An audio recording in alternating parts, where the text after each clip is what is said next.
Quand justement on disait sur le 1600, qu'est-ce que disaient les patrons tout de suite? Ah non, mais attendez, si on augmente les salaires, on va augmenter les prix. Bon, alors déjà, bande de bâtards, vous augmentez les prix même si on ne fait pas monter les salaires. Ouais, grave. Salut tout le monde et bienvenue dans CKR chez Kevin Razi. Moi-même, Kevin Razi, toujours content de vous accueillir à la maison avec mon gars sûr, le Dr H qui est à ma gauche. Salut. Et j'espère que tu as passé une très bonne semaine. Ouais, tranquillou. Ça t'a fait? Ouais, ça a lu, beaucoup. Ah, t'as beaucoup lu? Ouais, ah, mais en plus, il est venu avec 3 bouquins, là. Quand je dis, ça se passe bien. Allez, moi, tu vois, ça va faire longtemps que j'ai pas lu. Parce que j'étais tellement pris dans mes histoires de candidature là, pour les législatives que je n'ai pas faites. Donc, ouais. du coup, ça m'a fait. J'étais focus, je pouvais faire que ça et tout machin. Et là, il faut que je me remette. Il faut que je me remette à la lecture. Et puis surtout, cette semaine, là, j'ai joué 8 fois. J'étais éclaté. D'ailleurs, ouais. Et on a fait une journée spéciale pour la journée mondiale des réfugiés de l'ONU. Excellent. Et donc, on a fait une représentation pour des assos. Et après, on en a fait une autre où on a reversé toute la recette. Ah, mortel. À l'UNCHR, je crois. Ouais, c'est ça. Ouais. Donc voilà, il reste qu'une semaine. Je finis le 30 juin pour celles qui veulent me voir sur scène. Je sais qu'il y a des abonnés qui sont venus. Il y en a qui m'ont envoyé des messages. On n'a pas osé venir te voir, machin. Ou alors d'autres qui sont venus qui m'ont dit je t'écoute sur CKR. Ils te passent tous le bonjour d'ailleurs. Ah, ça fait trop plaisir. Donc merci. Franchement, ça fait trop plaisir. La fine équipe, le 5 de départ, même si on est 4. Ah si, avec Mani, on est 5. Il y a ma chérie Gaëlle Cagnan à la réalisation et au montage. Et on a le showrunner Mourad Mokadem au son. Et aujourd'hui, on va parler de coup d'État en vrai. Enfin là, je mets les pieds dans le plat. Direct, tout ce qu'on Mais en gros, on va parler de la façon dont les médias peuvent orienter des élections. Et après, on va parler évidemment élections. Là, si on est en plein dedans, c'est pourquoi? Parce qu'il y a une dissolution. Et on va expliquer pourquoi cette dissolution peut être apparentée à un coup d'État. Là, il y aura un effet qui va faire... mais avant de commencer, on aime bien lire vos messages, qu'ils soient négatifs ou positifs, mais en général, vous êtes toujours des petits chouchous. On commence avec Hello Sifoul. Hello Sifoul qui dit « Salut l'équipe, Hamza peut-il faire une liste de 10 livres plutôt accessibles à lire en priorité pour développer sa pensée sur les sujets de base? Sociologie, économie, religion, géopolitique, histoire, etc. Force. » Ah ouais. Vas-y, je pense à la semaine pro. Ouais, pour la semaine pro. Ouais. Voilà. Et on fait ça pour la semaine. C'est une très bonne idée. Ouais, bien, il y en a plein qui me demandent à chaque fois mais les livres et tout, la liste elle est où à chaque fois? Donc je précise, c'est dans la description de la vidéo sur YouTube. Et sur Spotify aussi? Sur tous les podcasts. Ah, sur tous les podcasts, c'est dans la description. Trop fort. Oui, top. trop fort. Donc c'est dans la description en fait. Mais c'est vrai que mais pour je vois le truc de base en fait, c'est des livres en fait à la fois d'introduction. Ouais, non, c'est bon. Qui puissent accessible très bien. Tu puisses commencer à tâtonner le terrain. Ça défriche bien. Ouais, c'est bien. Il y a Oudaoum Jundula 93-96 qui dit « Je viens de connaître ta chaîne, je t'aimais en tant qu'humoriste, mais je dois t'avouer que j'aime beaucoup le contenu de tes podcasts. J'y apprends beaucoup. Moi qui ne regarde plus les actualités puisque trop orienté, là je reste informé. Et puis tout est bon délire. J'aime vraiment. Première chaîne YouTube. Et sûrement la seule que je soutiens et soutiendrai financièrement. Alors oui, j'avoue, 5 balles, c'est pas fou. Mais au moins, ça prouve que je suis derrière vous. Et si un jour mon pouvoir d'achat augmente, mon soutien augmentera également. Force à vous. C'est très touchant. Merci. C'est vraiment très touchant. Mais oui, mais tu rigoles ou quoi? 5 euros, mais on sait, nous on sait très bien ce que ça veut dire. T'inquiète pas. Vraiment. On sait très bien. Ah, mais de fou. Donc non, ça nous touche énormément. Même quand on l'a dit la dernière fois, 1 euro, mais c'est pour nous une dinguerie. Exactement. On sait parfaitement ce que ça représente. Exactement. Nous pas comme cet élu de Paris qui disait qu'en moyenne, les Français gagnaient 4 300 euros. Et que c'était pas grand chose, surtout à Paris. On n'est pas riche du tout avec 4 300 euros. Mais oui, tout à fait. Non, mais tu te rends compte et il est déconnecté à ce fuck. Tu sais que par exemple, celui qui veut rester président longtemps, là, lui, il dépense un SMIC la journée. Enfin, avant qu'il soit président, c'était ça, son une devis. Et il te déclare après un patrimoine de Nathalie Arthaud, prof d'écologie. Ouais, j'avoue, super, super. C'est là que tu vois qu'il a été banquier. Ouais, tu m'étonnes. J'ai remercié aussi les tipeurs après qui nous aidaient de ouf et merci 1000 fois. Ouais, c'est ouf. Allez, tiens, quelqu'un qui est pas content. Emma Goutard qui dit « Vous en avez pas marre de parler toujours de Macron ?» Et c'est con parce que ça va être notre 3e épisode sur Macron, là, désolé. Vous en avez pas marre de parler toujours de Macron?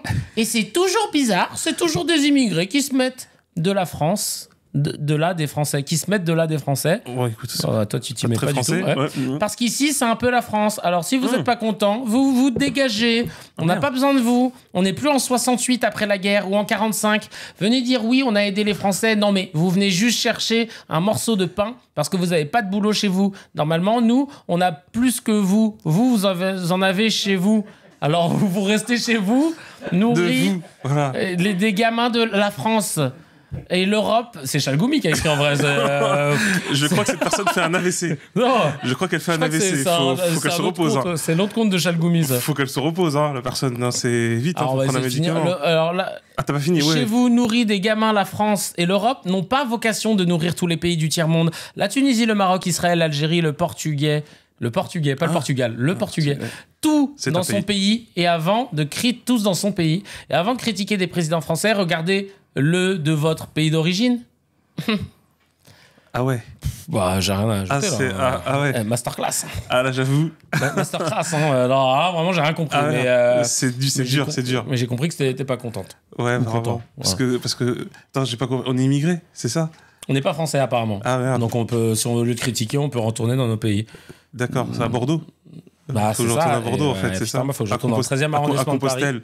À Compostelle. Parce que du coup, je n'étais pas au courant, ça a fait sécession. C'est ça. Je suis pas, c'est bizarre. Il y a Judy Welke qui dit: je vous suis depuis l'épisode sur la colonisation. Merci de mettre en lumière ce que l'État a souvent planqué dans ses tiroirs.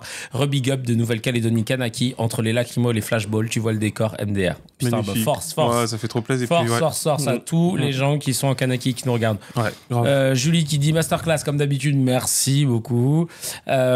Sarah qui dit: on vous écoute depuis le Québec. Oh, et chaque semaine c'est une pépite qui tombe dans notre chaîne YouTube. Non. Merci de citer Joanne. Immédiatement. Moi, fait non. Et en plus il aime pas. Attention, c'est vrai. Merci de citer Joanne Chapoutot. Johan. Non, Joanne. On dit Johan. Ouais, c'est Johan. Ouais, ça s'écrit Johan, mais c'est d'accord, Johan. C'est Johan. Ouais, c'est ça. Johan Chapoutot à chaque épisode. Puis pour tous les propos intelligents, les apprentissages, j'ai encore hâte d'écouter la suite. Big up à toute l'équipe. Merci, c'est stylé. Ouais. Québec, bon, moi je dirais, mais c'est pas à Québec, je serai à la frontière parce que je vais être à Ottawa. Ah, trop bien. Ouais, donc c'est tout près parce que d'ailleurs je pars à Montréal d'abord et en fait après je vais prendre le train. Je sais pas pourquoi ils ont fait ça.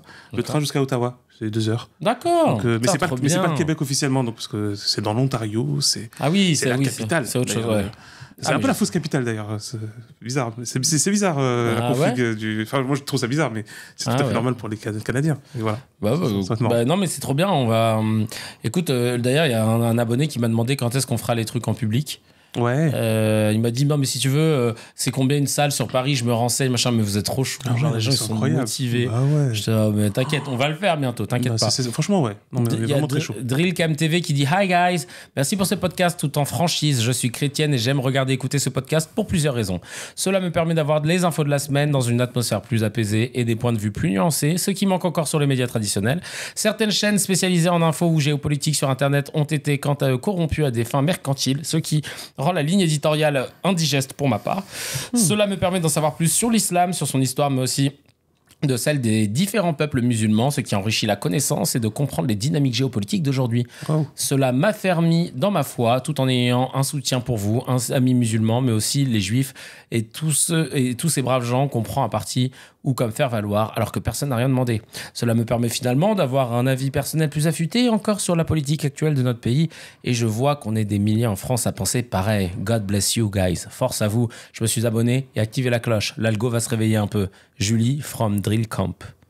Je sais pas c'est où Drill Camp. Mais merci pour ce magnifique message. Dis donc. Ça fait trop plaisir. Ouais, grave. Trop bien. Merci. Ils prennent le temps. Ils prennent trop le temps. Non, mais on a la meilleure commu. Vraiment. Moi, je suis d'accord. Il y a Pipo.Inzaghi qui dit: Pipo Inzaghi à l'ancienne. Le macrono, le pénisme, un concept théorisé par Emmanuel Todd depuis un moment déjà. Bravo à lui. Et oui, on en avait parlé d'ailleurs. Tout à fait. Dans, qui est Charlie? Non, c'était le sous-titre. Ouais, ça c'était le sous-titre, exactement. Attends, sur l'université? Non, truc là, sur Post Charlie, là, le seul livre que j'ai lu de Todd, là. Oui. Comment sommes-nous Charlie? Non, on est toujours en démocratie, c'est ça. Tu parles le titre de l'épisode? Non, le titre du livre. Ah, du livre, c'est Qui est Charlie? Ah, c'est Qui est Charlie? C'est Qui est Charlie? Sociologie d'une crise. De crise religieuse. Voilà. Sociologie d'une crise religieuse. Ouais, c'est ça. Il y a Sophia Alaoui. Ah, ça, c'est aussi notre grande fan. qui nous regarde avec... je crois qu'elle va raconter... Ah oui, voilà. Parce qu'elle nous regarde avec son mari et ses gamins. Et je crois qu'il y a un de ces gamins qui a ressorti un truc que tu avais dit en cours et qui avait fermé la bouche à tout le monde dans la classe. Sur Napoléon et l'islam. Ah ouais. Et encore, ce n'était qu'une infime partie.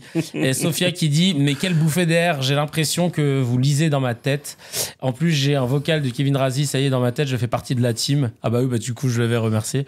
Plus sérieusement, je suis à fond avec Kevin sur sa présentation politique, en plus avec une équipe de Avengers derrière toi. Dr Hamza, ministre de l'Éducation, Gaël, ministre des Sports. Allez sur son podcast au top que je kiffe aussi au passage. Mourad, ministre de l'Économie. Ah, c'est vrai. Oh non, pourquoi pas. Ministre du Bitcoin. Ministre de la crypto. Ouais, ministre de la crypto. Nos libertés sont tellement bafouées, c'est ouf. J'ai 3 enfants et je flippe de fou malade pour leur avenir. Mon seul salut, c'est de savoir qu'il y a encore des humains tels que vous et les gens comme nous qui seront assez ouverts pour comprendre et analyser des éléments du passé et présent en espérant changer le futur, Inch'Allah. Je vous souhaite que du khair, barakallahu fik et Aïd Moubarak à tous les musulmans. Que du bien. Et plein de bonnes ondes pour tout le monde. Que Dieu vous bénisse. Voilà, je vous souhaite que Dieu, les khair, c'est une bonne chose, le bien. Ouais, c'est le bien. C'est le bien. Khair, c'est le bien. Ah bah voilà. Merci beaucoup en tout cas, ça fait trop plaisir. C'est très touchant, franchement. Ah ouais. Il y a Marc Aurel qui dit « Votre émission devrait durer 1 heure de plus. Mon cerveau est frustré. C'est un régal de vous écouter. Merci de nous instruire. Merci infiniment. Macron et ses prédécesseurs sont des dangers pour le bien commun. » Oui. Enfin, ça fait trop pignon. Oui, tout à fait. Et je vais évidemment faire un petit passage juste sur les Tipeee. Ah donc, ouais. parce que là, on en a quand même pas mal. Donc, on avait Samira Kellil. Ça, j'avais lu le Polytaquin. C'est dans l'ordre, c'est dans l'ordre. Ouais, là, c'est dans l'ordre, je sais plus. Ah bah attends, je suis con. On a tourné quand nous la dernière fois? C'était lundi. Ouais. Lundi, on était le combien? On était le 10. Non, c'était dimanche. Non, c'est lundi parce que c'est match de. Ouais. Et on était le combien? Le 19, c'était mercredi. 18-17. Donc ça veut dire que ça, j'ai déjà lu.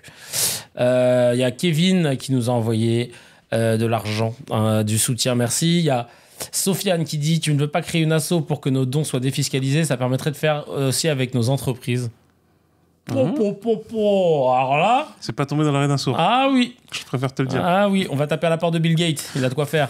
Il adore défiscaliser avec des assos. Il y a Nour qui nous dit un petit coup de pouce pour vous et un grand pas pour l'humanité. Trop gentil. Non mais adorable. Il y a Julakoum aussi, un de nos anciens qui était avant sur YouTube et qui nous suit là. Excellent. Il y a Nasser qui dit un contenu quali et détente, abordable au plus grand nombre. Vous formez un super duo qui mérite une énorme percée au sein des médias indépendants, donnant une bouffée d'air frais au milieu de l'atmosphère ambiante nauséabonde. En résumé, vous êtes devenus nécessaires et j'espère qu'on sera le plus grand nombre à le réaliser et à vous soutenir. Force à vous, mais putain de merde, merci. Franchement, pour de vrai. Et il y a Jessie aussi qui participe. Et merci beaucoup à vous tous. Franchement, ça fait trop plaisir. Voilà. On commence toujours avec une bouffée d'amour, de sa franchement, ça donne la force. Hein. Franchement, c'est pour ça qu'on est là. Ouais. C'est pour ça qu'on lâche rien. Donc, merci 1000 fois. Sachez, avant de commencer la petite news HMD, que il me reste une semaine, même pas avant, parce que là l'épisode va sortir mardi matin. Et le 30 juin, c'est la fin de ma présence dans la pièce Passeport à Paris avant décembre. Donc si vous voulez me voir sur scène, n'hésitez pas. Il y aura peut-être même Mourad qui sera là cette semaine aussi. Non, mercredi. Donc si vous voulez voir Mourad, le showrunner en vrai, si vous voulez qu'il showrun un truc pour vous, vous donne des conseils crypto. Formation, podcast, les formations. Et il vous forme sur Telegram. Il est très chaud sur tout ça. Donc ouais, non, allez-y. Et puis surtout, symboliquement, on finit le dimanche 30 juin. Ce sera le premier tour des législatives. C'est ça. Et on va un peu voir à quelle sauce on va être mangé. Et justement, on va en parler après des élections, des médias et de leur impact. Parce qu'on a des coups de gueule à pousser. Mais avant, on reste quand même sur un truc un peu positif avec la petite news HMD. La petite news, alhamdoulilah, la petite news qui fait plaisir. Là, c'est la Cour suprême iranienne qui a annulé la condamnation à mort du rappeur Toumaj Salehi. Il était emprisonné depuis plus d'1 an et demi pour son soutien via ses chansons et sur les réseaux sociaux. Le mouvement de contestation déclenché après la mort le 16 septembre 2022 de Mahsa Amini après son arrestation par la police des mœurs qui lui reprochait d'avoir enfreint le code vestimentaire strict pour les femmes. Donc il avait fait tout un soutien, des chansons, etc. Et bon, il sera de nouveau jugé devant un tribunal similaire, a déclaré son avocat. Mais déjà, c'était une bonne nouvelle de savoir qu'on n'allait pas tuer un artiste pour son engagement. Voilà. Parce que c'est quand même un truc de ouf. Bah, c'est une dinguerie, c'est un grand problème. Et ça aussi, c'est parce que justement, en gros, il faut avoir la bonne... comment on dit, il faut avoir le bon positionnement qui consiste à ce que lorsqu'on critique...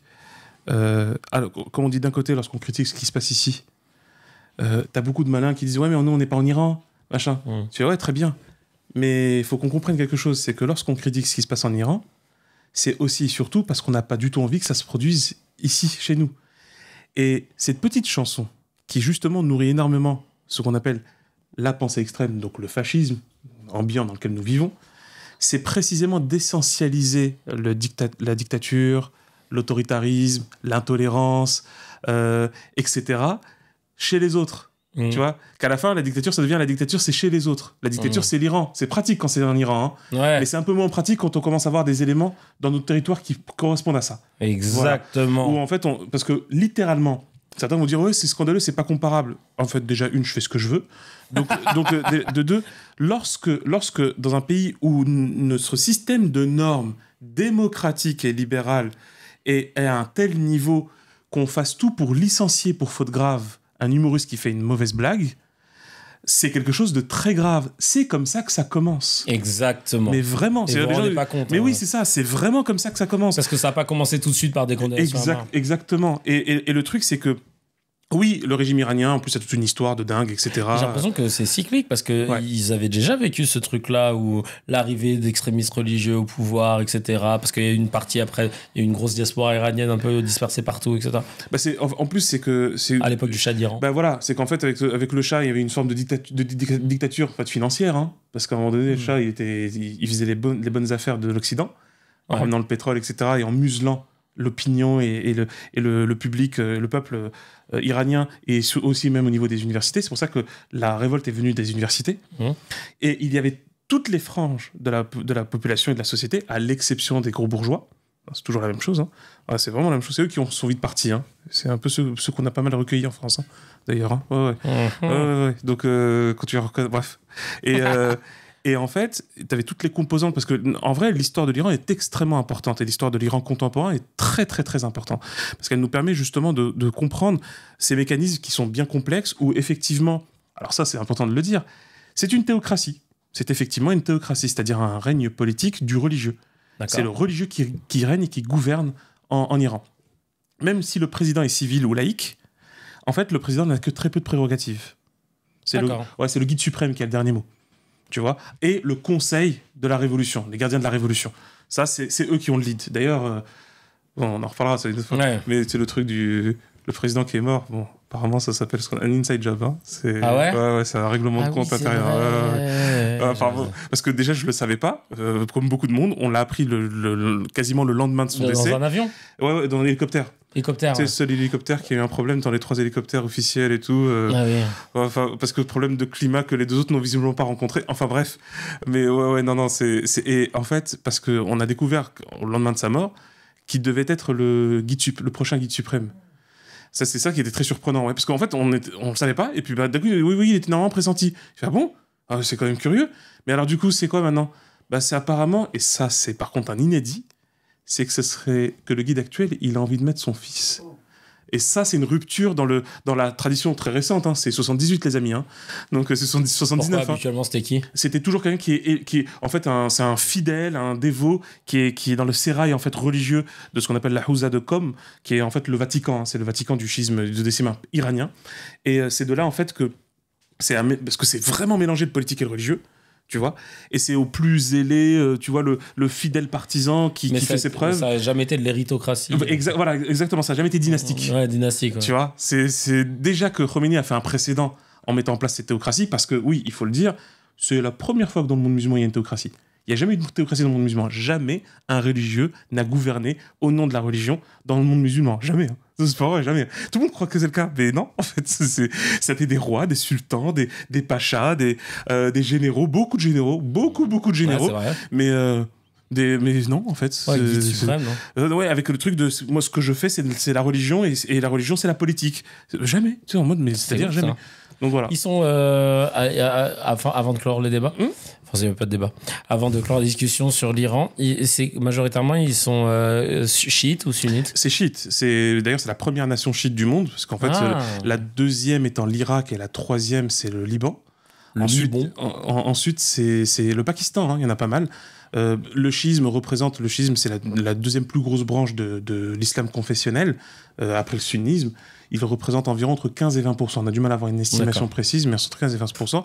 En Iran, il représente également donc 90% de la population. Il y a un truc bizarre, tu sais que c'est un régime pas très net dans ce point de vue-là, parce que, par exemple, si tu n'es pas iranien et chiite, tu n'as pas les mêmes droits que les Iraniens chiites en Iran. Au niveau du travail, au niveau des études. Il y a un genre d'apartheid. Ouais, en fait, ouais, il y a eu des constats là-dessus et des études qui ont été faites sur ce sujet-là. C'est un peu curieux. On va creuser là-dessus. C'est assez curieux. Ouais, c'est pour ça. C'est un truc de ouf. Et encore une fois, l'Iran est un pays merveilleux, avec une histoire hyper complexe et super riche, qui a rythmé l'histoire de l'humanité, en fait. Entre les Parthes, qui étaient les anciens, ensuite les Farsis, les Hachéménides, etc. Enfin, c'est une histoire dingo, vraiment. C'est un magnifique pays au demeurant. Et surtout que lorsqu'il y a eu la révolution en 78-79, ça a commencé en 75 exactement, comme je disais, t'avais vraiment différentes tendances. Et t'avais des tendances très marxistes, des tendances très nationalistes et des tendances socialistes qui amenaient en fait à même une vision très utopique du monde qui était super intéressante. Michel Foucault, grand penseur philosophe français, y est allé en fait et était même très ami avec un imam chiite laïque. C'est-à-dire qu'en fait, lui, il voulait qu'il y ait une république laïque iranienne qui reprennent les idéaux on va dire matérialistes socialistes et qui ne renie pas en fait son histoire et son héritage islamique, mais qui ne laisse pas des religieux gouverner. Et d'ailleurs, justement, la plupart des penseurs comme lui ont été persécutés par Khomeini et exécutés également. Il y en a, ils ont dû se barrer très très vite. Ceux qui n'ont pas pu se partir, il y a eu une purge, c'était... Je pense que, d'ailleurs, si ça vous intéresse... Il y a une pièce de théâtre qui est super bien, qu'on a vue avec Gaël, qui s'appelle Les poupées persanes. C'est de Aïda Asgharzadeh, pardon. Et c'est elle qui a écrit, et c'est mise en scène par Régis Vallée. C'est produit par Acme, eux-mêmes qui produisent les pièces de Michalik. Et en fait, c'est dans le même genre que Michalik, tu vois, dans le style de mise en scène très rapide. Trop bien. Avec des histoires qui se recroisent, avec un twist. C'est bien. Et là, ça te raconte en plus cette histoire-là de l'Iran dans les années 70 et tout. Donc, franchement, cette pièce, elle est trop bien. Elle joue au Théâtre des Béliers. Elle joue à la Pépinière Théâtre. Voilà, à Paris. Et je crois même en tournée. Ils sont en tournée aussi. Donc voilà. Et ils ont eu des Molières là-dessus. Ils en ont eu 2 ou 3. Donc, je vous invite à aller voir. Mais c'est un beau sujet, c'est un sujet important. Il y a un excellent livre, tiens, on peut le conseiller, il me semble que c'est l'Iran contemporain. Il y a l'histoire contemporaine de l'Iran et l'Iran contemporain, mais je crois que c'est l'histoire contemporaine de l'Iran aux éditions La Découverte, collection Repère, qui est très bien fait, très bien résumé. C'est un très bon travail sur le sujet. En gros, c'est pas compliqué et très dense, mais en même temps vraiment abordable. Et il y a tout ce qu'il faut déjà pour connaître le minimum et comprendre ce qu'est l'Iran. C'est vraiment... Parfait. Et c'est un pays qui, je pense qu'il est indispensable de connaître, à la fois lié à l'actualité, mais aussi par rapport à pas mal d'enjeux et de débats sur justement les régimes politiques, etc. Donc voilà. Ok, c'est noté. Allez, on passe au mezze. On reste dans le délire. Les petites news à picorer. En plus, je dis ça, on reste dans le délire, mais je crois que c'est libanais, les mezze. Bien sûr. Ouais, c'est ça. Ouais, c'est tout à fait. La meilleure bouffe. Marion Maréchal, qui était dans le parti Reconquête de notre ami... pas du tout ami Éric Zemmour et qui finalement va retourner chez Tata, Marion Maréchal aurait dilapidé l'argent de Reconquête et aurait grassement rémunéré ses amis peu avant de rejoindre le RN. Les voleurs de sac à main. 500 000 euros, par exemple, auraient été siphonnés par 4 sociétés de conseil tenues par des proches de Marion Maréchal. Attends, tu peux répéter ? 500 000 euros auraient été siphonnés par 4 sociétés de conseil tenues. Voyous. C'est de la racaille, ça, j'aurais bien aimé. Ouais, c'est de la vraie racaille. De la vraie racaille. Tiens, Eric, là. Alors. La racaille, tu vois, elle peut être blonde. Tu m'étonnes, à la peau claire, ouais. Même entre eux, ils peuvent pas se faire confiance, il disait Mourad. Tu m'étonnes. Ça, c'est clair, Et en commentaire, t'as Alben qui dit, imagine, tu la mets au pouvoir. Tu m'étonnes, ouais. Après, ça vient faire des leçons Ça vient me faire des leçons de patriotisme, de droiture, de regarder les délinquants, les machins et tout. Mais cousine, si ce qui est dit est vrai, parce que bon, après, là, ça reste des suppositions plus. Ouais, mais fais-toi petite en vrai. Hein. Ouais. Ou tais-toi à tout jamais, comme dirait l'autre. Rimka qui dit MDR, comment il s'est fait pigeonner Zemmour? C'était trop gros que la nièce laisse tomber aussi facilement le RN. Bah oui. La PME des Le Pen depuis plus de 40 ans. Mais grave, mais bien sûr. Là, elle a juste voulu se tester, pour voir. Moi, j'ai pas besoin de votre nom. Regardez, j'enlève la particule, machin. Voilà. Elle s'est testée, elle l'a enfumé, elle lui a pris bien fait pour sa gueule en plus. Déjà, bien fait pour tout le monde en fait. C'est grave. Et il y a Omar qui dit alors Eric, on attend une réaction. C'est encore la faute aux immigrés. Et pourtant, c'est bien une Française pure souche, la voleuse là. Tout le monde est bien content de le souligner. Alors là, pouvoir exceptionnel, ça va être aussi une partie du sujet qu'on va aborder. Emmanuel Macron envisagerait d'activer, écoutez bien, l'article 16 de la Constitution qui lui conférerait les pleins pouvoirs en cas de trouble après les législatives si aucun parti n'obtient de majorité absolue. Alors c'est quoi l'article 16 de la Constitution?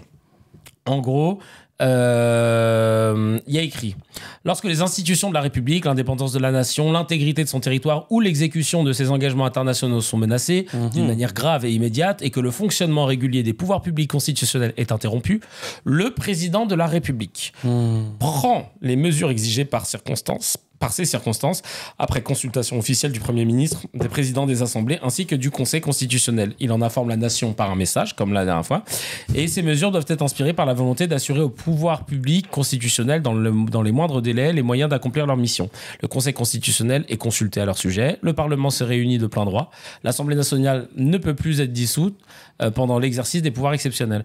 Et après 30 jours d'exercice de pouvoir exceptionnel, le Conseil constitutionnel peut être saisi par le président de l'Assemblée nationale, le président du Sénat, 60 députés ou 60 sénateurs, au fin d'examiner les conditions énoncées aux premiers alinéas demeurant réunis. Bon, bref, après c'est du droit. Mais en gros, ce qu'il veut dire là, c'est soit personne n'a la majorité absolue, soit le RN là, mais la situation dans le pays devient chaotique. Mais si en plus il prend les pleins pouvoirs, là c'est la guerre civile. Parce que les pleins pouvoirs, en gros, c'est-à-dire on passe plus par l'Assemblée pour faire voter des lois. Tout est par décret. D'accord. Donc par la pure volonté du président. Excusez-moi. Ah ouais, d'accord. Le président le plus éclairé qu'on ait jamais eu dans notre histoire. C'est chaud, hein. C'est un coup d'État.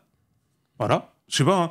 Pour te dire très clairement, le seul fait qu'on soit en train d'en discuter, que cette rumeur n'est pas une rumeur, c'est vraiment un truc qui circule dans le milieu du président, c'est gravissime. C'est déjà il devrait démissionner pour ça. Ah ouais. Normalement, il devrait juste démissionner pour ça. C'est un défi à la démocratie et à la République. Clairement. Parce que malheureusement, les constitutionnalistes et les juristes de l'époque où on était en train de rédiger la constitution de la Ve République, en 58, avaient déjà alerté, tu vois. L'un des rédacteurs, c'est Debray. Enfin, c'est le principal, d'ailleurs, rédacteur. Quand ils ont vu le pré-projet, qu'ils ont vu cet article 16, énormément de juristes ont dit « Ah, mais non, mon gars, tu enlèves ça. Non, ça marche pas. Ça passe pas comme ça. C'est tout ce que tu es en train de dire là, le Parlement peut le gérer. De quoi tu parles? Il peut parfaitement le gérer, donc pourquoi tu veux faire cet article-là ?» Et là, en fait, justement, Debray a fait valoir, pour le faire passer, de dire « Attendez, regardez De Gaulle. C'est bon, c'est lui, hein. » Et après, je le fais vite, ils ont dit « Ouais, vous avez vu après comment le Parlement s'est vite mis à quatre pattes devant Vichy et Pétain, donc il faut bien qu'il y ait un homme fort, patriote, attaché à la nation, et qui a le sens du devoir, qui prenne à un moment donné... il a fait une sorte de mix entre ce qu'on appelle la dictature romaine, où en fait on a confié tout à un général pour protéger la République. C'était ça un peu l'esprit, tu vois. Donc t'as des juristes qui continuent à dire que c'est une très mauvaise idée. Ils avaient tous très raison. Mais malgré tout, c'est passé. Et c'est surtout passé parce que celui qui a fait passer ça, c'est De Gaulle. Dans le sens, De Gaulle, c'est bon. Ouais, c'est le héros. Mais sauvé, on peut le retrouver. Il y a des conférences de presse qui parlent où on questionne De Gaulle sur ce projet de la Constitution. Et à un moment donné, il le dit. Il s'en explique, c'est De Gaulle. Il s'en explique en disant... Mais attendez, vous pensez que... J'ai oublié l'âge qu'il avait à ce moment-là, mais il dit son âge, donc très avancé. Il dit, mais regarde, ça aussi, quelque part, il a dit un truc prémonitoire. Il a dit que vous pensez qu'à mon âge, je sais plus lequel, je vais commencer une carrière de dictateur. Et donc, t'as les journalistes qui rigolent un petit peu jaune, tu vois. C'était des vrais journalistes à l'époque, au passage. Et qui dit, bon, en gros, tout le monde rigole, enfin, ouais, c'est vrai, de toute façon, il est déjà très âgé, donc ça va. Bah voilà. Voilà ce que ça donne quand on a un gars qui est moins âgé. Bah voilà, tu vois. Parce que là, justement... Et quand tu as lu l'article, je suis frappé par deux choses. La première, c'est les circonstances fumeuses. Ouais. Parce que, tu sais, le truc des engagements internationaux, bah, ça s'appelle l'Union européenne. Hein. Ouais, non, mais... De toute façon, on va revenir là-dessus. On va revenir là-dessus parce que ça va être le sujet. Parce que même, mais comment il s'appelle Gaston Monnerville, mon chouchou, président du Sénat pendant 22 ans, à l'époque, donc sous Trois Républiques, ouais. Il avait dit, en parlant de Gaulle, en démocratie, on ne gouverne pas par le monologue. Et parce qu'en fait, lui, il avait peur de ça.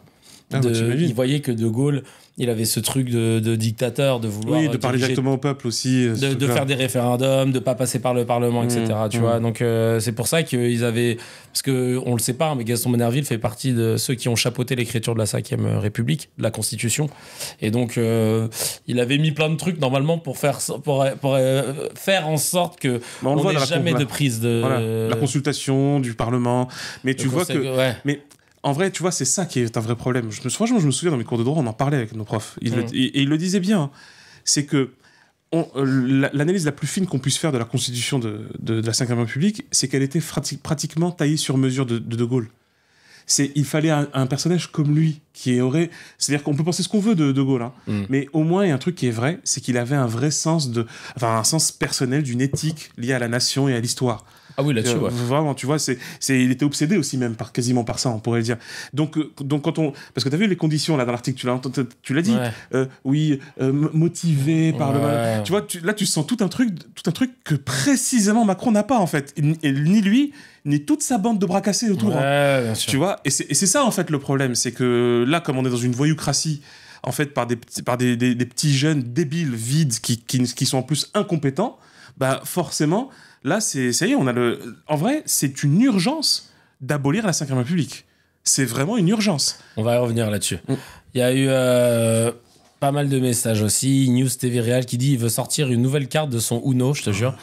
Varja qui dit la dictature en marche, évidemment. Et Natas qui dit à la grande table de Poutine, il en a appris des trucs, dis donc, je te jure. Il a trop kiffé. Un autre médecin sur le déficit de la France, la Commission européenne a recommandé d'ouvrir des procédures pour déficit public excessif contre plusieurs pays de l'Union européenne, dont la France. Et c'est vrai que Mourad disait, quand tu as passé 7 ans au pouvoir, tu n'as aucune excuse. Tu peux pas dire, ouais, mais j'ai pas eu assez de temps pour redresser la barre et tout. Donc voilà, nous, on a apparemment un déficit public excessif. Il y a Terminalous qui dit, on a juste 3 000 milliards de dettes, je comprends pas. Il y a Roots 137 qui dit il suffit de gagner 3 000 milliards d'euros, c'est tout. Et PZ qui dit mais Bruno Le Maire a dit qu'il avait sauvé la France, je comprends pas, il nous aurait menti.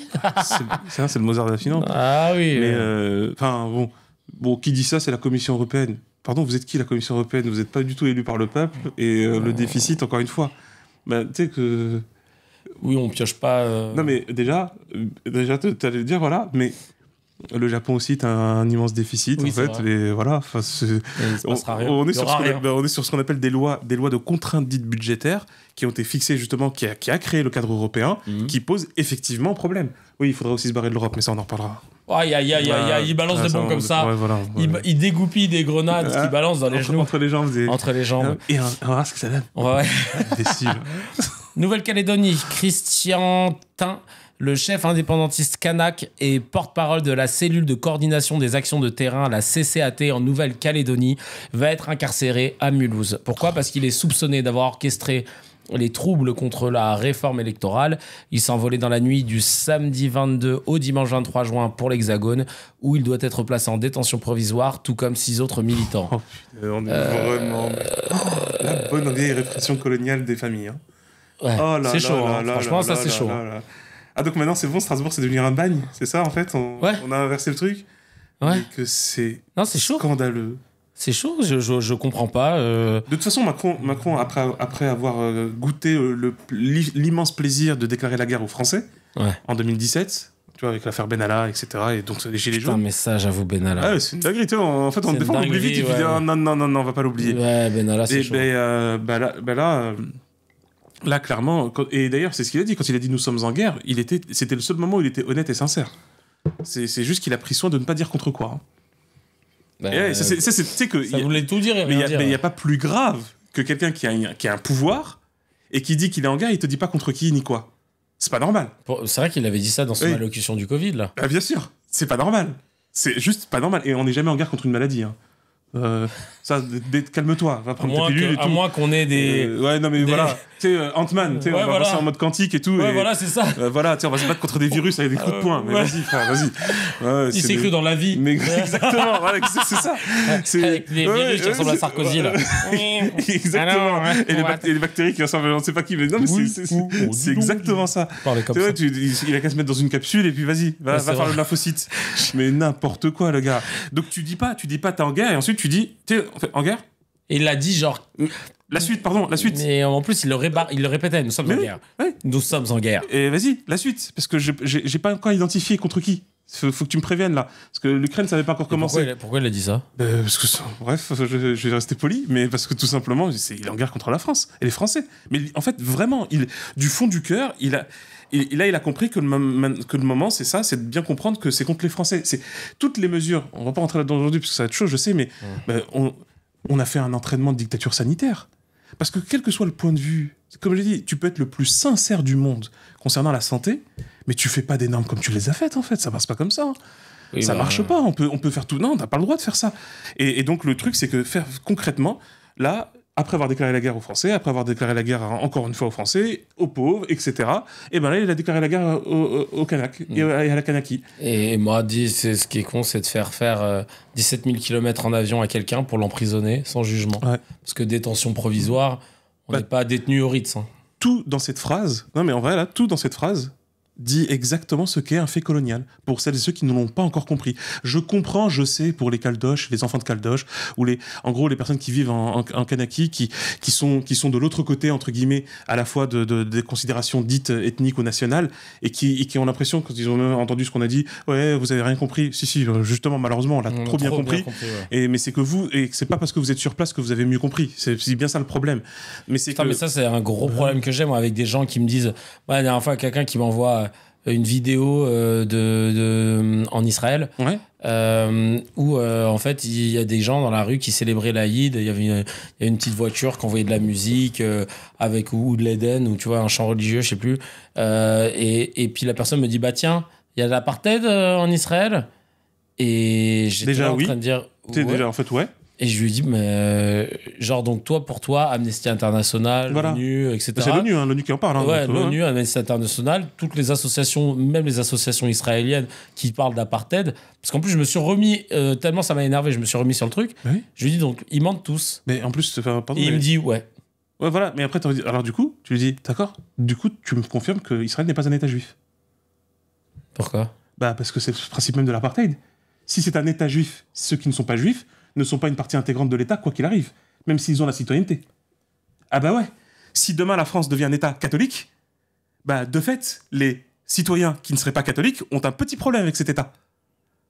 Et ouais, c'est ce qu'on reproche d'ailleurs à pas mal de pays dans le monde qui ont ce genre de système bizarre. Quand ils disent c'est un État religieux, machin, ou un État musulman, oui, quand tu fais ça, tu exclus. C'est de fait. Hein. L'apartheid, c'est quoi l'apartheid ? L'apartheid, c'était le système Afrikaners qui a été favorable à qui ? Aux Africaines.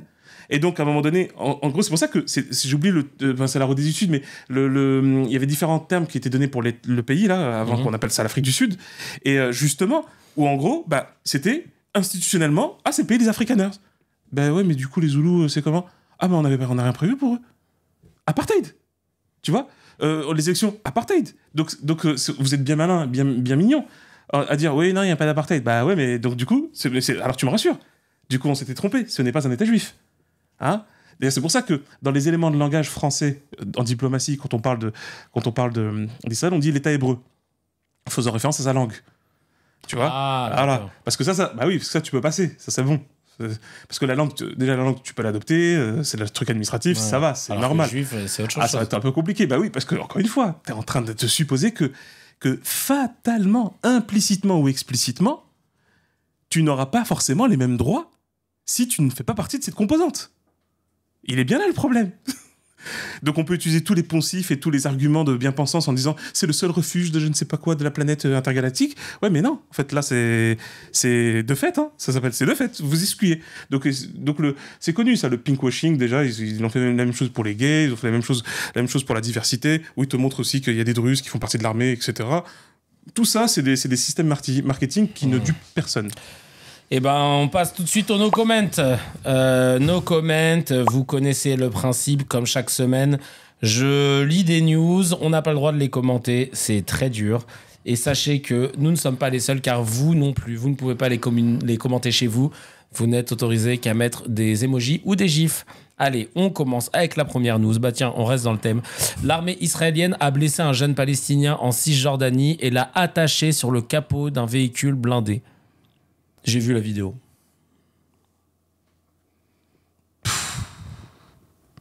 Un bar de Rouen, le Mora, a prévu l'organisation d'une soirée intitulée « Les étrangers dehors ».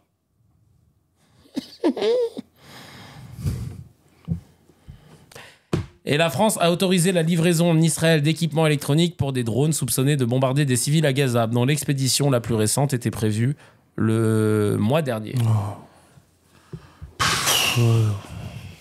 Allez, allez. C'est pas bien ça. Bah non, on passe au thème principal, mais un jour on en fera un aussi là-dessus, parce que maintenant on a quand même pas mal de recul, pas mal d'infos. On va pouvoir revenir là sur cette guerre. D'ailleurs, je le rappelle aussi aux gens qui nous écoutent, parce que les gens aiment bien, ils sont cons les gens de toute façon sur les réseaux, ils aiment bien épingler sur des trucs nuls, tu vois. Genre là par exemple, évidemment la dissolution nous a tous alpagués, on va en parler justement des médias, des législatives, et est-ce un coup d'État à bas bruit qu'on est en train de vivre, et en fait les gens aiment bien dire ah bah dis donc ça y est maintenant plus personne parle de Gaza parce que c'est plus à la mode et tout machin, hein. Frère, on n'est pas CNN, hein, a priori, genre on est des humains et on vit des choses chaque jour différentes. On a des humeurs, etc. Mais je tenais à vous rappeler qu'à Rafah, il y a encore des gens chaque jour qui meurent, parce que je suis un canal qui est très bien renseigné, qui s'appelle Let's Talk Palestine, qui est en français et qui est aussi en anglais, si vous le souhaitez, et en arabe, et qui t'envoie des news tous les jours. Un résumé exhaustif que vous pouvez après vérifier évidemment pour trouver des sources qui corroborent. Encore faut-il trouver des sources françaises qui daignent mettre le nez dans les affaires, j'ai envie de dire. Il n'y en a pas beaucoup. Il n'y a quasiment aucun média français qui a de correspondant là-bas. Hein. Non. À part Orient 21 de Alain Grèche. Ouais. Ils ont un correspondant palestinien. Ouais, pas qui meurt. Hein. Bah ouais, c'est ça. Hein, franchement, parce qu'on en est là. Hein. Ouais. Donc voilà, il y a des morts tous les jours à Rafah. Je voulais juste vous le dire. Il y a encore des gamins qui ont. Et en Cisjordanie également d'ailleurs. Et en Cisjordanie aussi. Qui ne semble avoir aucun lien avec le Hamas. Mais bon, c'est pas grave. Hamas, voilà. Ouais, c'est pas grave. Et donc tout ça pour vous dire que ça bouge pas. C'est toujours pareil. C'est toujours scandaleux. C'est toujours récurrent. On en parle moins dans les médias, mais ça veut pas dire qu'on oublie. Bah par contre, c'est bien que tu viens faire une passe D, parce qu'il y a un truc super important. Ouais, c'est que les gens ne captent peut-être pas un truc, c'est qu'il faut bien comprendre, et c'est même quand même nous parlions et nous parlons de la Palestine, pareil, nous n'occultons pas le reste du monde et les autres problèmes du monde. Évidemment. Au contraire, c'est qu'il faut bien comprendre que c'est ça même la définition de ce qui est complexe, de complexus, c'est-à-dire en fait, il y a des parties qui sont liées et nouées les uns envers les autres. Donc quand vous intervenez dans un champ, vous touchez les autres champs. Là, par exemple, regarde, c'est très concret.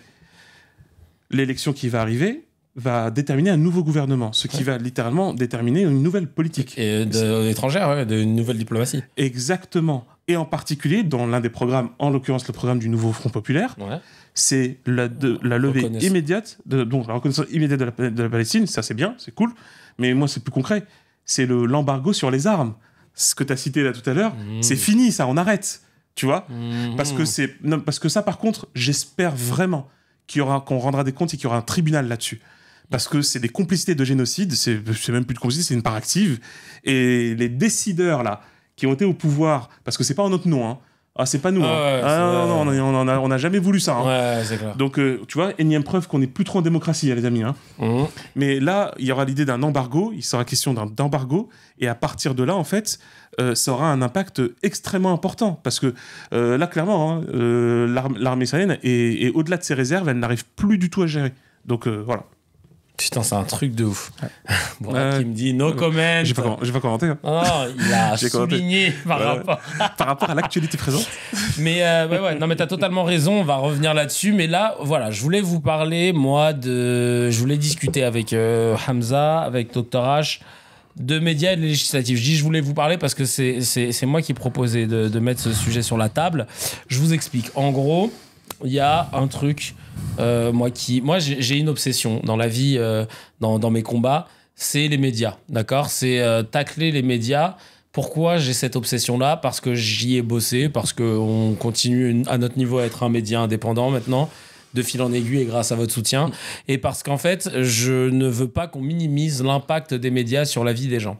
Et j'ai ma théorie, c'est de dire que les médias sont parmi les plus gros acteurs de la montée des extrêmes en France, de la montée de l'antisémitisme, de la montée de beaucoup de formes, et de l'islamophobie aussi. Et je pense qu'on minimise trop. Et c'est vrai que j'écoutais Mourad Guichard, qui est un journaliste indépendant qui bosse sur Blast notamment, et qui disait qu'il lui aussi a cette obsession sur les médias. J'aimerais bien le rencontrer d'ailleurs à l'occasion parce que j'aime bien le travail qu'il fait. Et Mourad Guichard, il disait, moi j'ai choisi de tacler les médias, etc. parce que je me suis rendu compte que les journalistes français n'avaient que très peu d'autocritique. Oui. Ils n'ont que très peu de capacité de recul sur leur travail. Et tu le vois, Routel Krief, par exemple, quand elle se fait prendre la main dans le pot de confiture à vouloir piéger Manuel Bompard en citant une candidate qui allait être qui s'est présentée aux législatives en lui disant oui, elle tient quand même une page Facebook où sur la page, elle aurait dit que l'homosexualité, je ne sais plus quoi et tout. Et lui dit, mais pourquoi vous dites ça, Routel Krief ? Il y a eu un communiqué, elle a expliqué que sur la page du groupe, ils étaient 8 et que la personne qui a noté ça, c'était pas elle. Et que quand elle a vu ce message, elle a demandé à ce qu'il soit effacé et il a été effacé.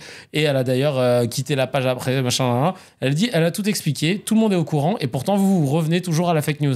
Et elle est là, elle dit, oui, peut-être. Enfin bon, tout ça. Peut-être. Non, peut-être en fait. Ouais, cousine, là, ce que tu viens de faire, c'est pardon. Tu dois dire pardon. C'est pardon. Et je recommencerai plus. Et les journalistes français, ils ne veulent pas s'excuser. Ils ne veulent pas s'excuser. À chaque fois qu'on les prend la main dans le sac, ils ne veulent pas s'excuser. Et les politiques, pareil. Mais dans les médias, quand tu les pièges et tout, ils sont là. Regarde Manuel Valls la dernière fois là, qui s'est affiché et tout devant Manon Aubry et qui pareil, quand il s'est affiché parce qu'il disait oui, Sébastien Delogu qui dit que il faut me voter pour moi pour que Hanouna dégage, c'est antisémite. Et puis tu sais les gars du Hamel qui dit ah non en fait c'est Hanouna qui a dit qu'il partirait si le LFI est au pouvoir. Oui mais enfin bon, non mais c'est pas ça le sujet. Si en fait. Si. Ouais. Mais je vous jure que moi, si demain on reçoit des politiques ou des journalistes et qu'ils me sortent une bêtise et qu'ils veulent passer d'un revers de main à autre chose, comme c'est systématique dans les médias français. Hein. Revers de main, on passe à la question suivante. La vie de ma mère, moi j'ai tout le temps qu'il faut pour ne pas te laisser passer à la question suivante tant que tu t'es pas expliqué ou excusé. Parce que, en fait, et notamment là, depuis le 7 octobre, on a laissé passer des missiles dans tous les sens du terme. Mais médiatiquement, c'est incroyable. La médiocrité à se dire que finalement, c'est sciemment fait. Et pour vous donner un ordre d'idée de ce qui se passe en ce moment avec les législatives anticipées, on avait l'histoire de la poussette sur BFM TV, là, une nana qui a fait un braquage d'antenne. On lui a dit, mais vous avez déjà eu un problème avec une musulmane ? C'était ça, hein, voilà. Vous avez déjà eu un problème avec une musulmane ? Avec les islamistes. Avec les islamistes. Ah oui, non, les extrémistes islamistes. Ouais, elle lui dit, si, je vais vous raconter une histoire très concrète que j'ai eue. J'étais dans le bus avec une collègue de travail. Il y a un moment, elle a failli tomber. Elle s'est rattrapée sur la poussette, il y avait un enfant dedans. Et là, mais elle s'est rattrapée un petit peu. Et là, la dame, la maman du bébé, elle a commencé à crier, machin, faites attention, il y a un bébé dans la poussette. Et donc, c'était une dame qui était arabe, sûrement musulmane. Et là, t'as tout le monde qui dit, mais c'est quoi le rapport avec l'extrémisme religieux ? Vous parlez d'une maman qui a eu peur que vous renversiez la poussette dans laquelle il y avait son gamin. Et toi, c'est le seul exemple que tu as pour dire « Oui, j'ai déjà eu une mauvaise expérience avec un extrémiste religieux. » Donc, voyez-vous comment les gens sont matrixés. Pareil, la dernière fois, on regardait l'extrait qu'il y avait eu, c'était dans Envoyé spécial, je crois, sur une femme noire qui se faisait insulter par ses voisins de bonobo, etc. Et le mec, quand qui faisait ça, qui avait mis voter Marine et Jordan sur son mur, le mur de sa maison en direction du mur de la voisine noire. Quand ils l'ont interviewé, il a dit il lui dit pourquoi vous faites ça et tout. Il dit non mais on voit bien qu'il y a un problème avec les étrangers, mais vous avez un problème avec votre voisine. Non mais de toute façon c'est tous pareil. Mais comment vous voulez dire quoi? Je le vois à la télé de toute façon, hein, je suis pas con. Je le vois à la télé. C'est pour ça que je vous dis que les médias, c'est pas un truc style oui, il faut pas regarder, machin. Non, mais les gens qui regardent pas, ils regardent pas, il y a pas de souci. Ouais. Mais moi, je me préoccupe de mes concitoyens qui regardent, et ils sont nombreux. Et le truc, c'est que c'est ensuite rebalancé, tu sais, parce que nous, on regarde pas en vrai en direct, CNews, machin. Par contre, on a les moi, sur X. Pas du tout, hein. Sauf que sur X, sur Insta, sur TikTok, on a les extraits. Modération. Donc, mine de rien, il y a une viralité. Même quand on boycotte la télé, il y a une viralité qui fait que les idées circulent. C'est très vrai. Et là, pareil, par exemple, seulement 48 heures après son arrivée sur Europe 1, Cyril Hanouna, qui a dégagé Sophie Davant, enfin, Bolloré a demandé à dégager Sophie Davant sur Europe 1 pour laisser la case à Cyril Hanouna. Il est déjà sous la surveillance de l'Arcom. L'Arcom a déjà écrit à Europe 1 pour leur dire vous avez rappelé son obligation de mesure, d'honnêteté et de pluralité des points de vue. Parce qu'en fait, depuis ils sont arrivés, ils ont invité Zemmour, Marion Maréchal, les syndicats de police, des RN. Ils invitent que des gens de droite. Manuel Valls, donc que gens de droite. L'extrême droite, quoi. Mais et d'extrême droite encore une fois. Et tous les jours, ils disent que LFI, c'est des antisémites, que la gauche, ça va pas, que LFI, c'est ci, et donc, t'as envie de dire, mais donc là, vous vous rendez pas compte, en fait, qu'il y a un truc qui cloche. L'Arcom, il va falloir qu'on refasse un rendez-vous, hein, Sarah, si vous nous écoutez. Ah oui, parce que là, je comprends pas. Rappelez, tu vois, perso, j'étais pas au courant, hein, sur l'obligation de mesure et d'honnêteté et de pluralité des points de vue. Hein. Ouais, c'est clair. Parce qu'on va pas quand même me dire que CNews respecte ça. Hein. Mais c'est vrai que, tu vois, Morad m'avait raconté une histoire, j'étais même pas tombé dessus. Parce qu'en même temps, par rapport à tout ce qui se passe dans ces législatives, dans ces élections, dans cette campagne dégueulasse, il y a un fonctionnaire qui travaillait sur un site du ministère de l'Intérieur, à Montélimar, qui a été retrouvé mort, égorgé par une collègue. Et en raison de son état médical et psychique, la femme a été hospitalisée dans un secteur spécialisé et ça a été très peu évoqué. Parce que c'est pas intéressant, parce qu'il n'y avait pas de récupération. C'est des policiers, du coup. Ils ne sont pas forcément policiers. Ça peut être des employés. Ok. Il y a des juristes. Oui, c'est vrai. C'est chaud. C'est chaud. Ouais. C'est chaud. Et pour finir, après, je vais te laisser la parole pour qu'on parle un petit peu de cette... Non, on discute de toute façon. Mais pareil, là, je regardais un autre truc qui, pour moi... ça honnêtement c'est ce qu'il y a de plus grave pour moi et vous allez comprendre pourquoi moi les médias pour moi c'est le principal problème de notre pays. Il y a les données d'un institut, d'une agence qui s'appelle Tagadé qui montre qu'en mai 2024 Jordan Bardella, le candidat qui a remporté très intelligent les européennes, était le plus exposé, tu vois. Exposition médiatique en mai 2024 des principales têtes de liste en européenne. Bardella, en fait, ça c'est le nombre de mentions que tu as eu. De mentions dans la presse, tu vois, dans la presse et sur les réseaux sociaux. Jordan Bardella en tête avec 17 309 mentions, suivi de Raphaël Glucksmann à 11 000 et ensuite après Marion Maréchal à 5 000. François-Xavier Bellamy à 5007, Valérie Hayé 5007 et après Manon Aubry 5003. Mais c'est incroyable. Et si tu regardes les résultats des législatives, on a Bardella en tête, Hayé et Glucksmann qui se touchent un peu, Manon Aubry juste en dessous. On a juste une mini surprise parce qu'au final, Marion Maréchal et Bellamy étaient en dessous de Manon Aubry, donc c'est-à-dire qu'elle a fait une percée sur la fin. Mais globalement, le nombre de mentions que tu as dans les médias, c'est quasiment le résultat final de tes élections. Et ben ça, c'est pas normal. C'est criminel. C'est criminel. Démocratiquement, c'est un crime antidémocratique, clairement. Il n'y a aucun doute là-dessus. On peut pas. Parce que moi, je veux qu'on m'explique pourquoi il a autant de mentions Bardella. Parce que c'est quoi? C'est pour la profondeur de son esprit intersidéral? C'est quoi? Bah non, il est con. Mais littéralement. On est tous raccord là-dessus. Bardella, il est ultra con. Non, mais vraiment, il y a des plantes qui sont plus inspirées. Mignon, machin, mais il y a des gens mignons qui sont intelligents. Ouais, déjà. Et puis bon. Lui, il est grave con, vraiment. C'est très impressionnant, hein, vraiment. Il lit même pas le programme de son parti. C'est-à-dire que parfois, il dit des trucs. Déjà à la base, donc je ne sais pas. Vous vous rendez compte que, genre, par exemple, je cite Manon Aubry, mais je pourrais citer quelqu'un d'autre parce qu'on va dire oui, toi tu cites tout le temps les gens de LFI, etc.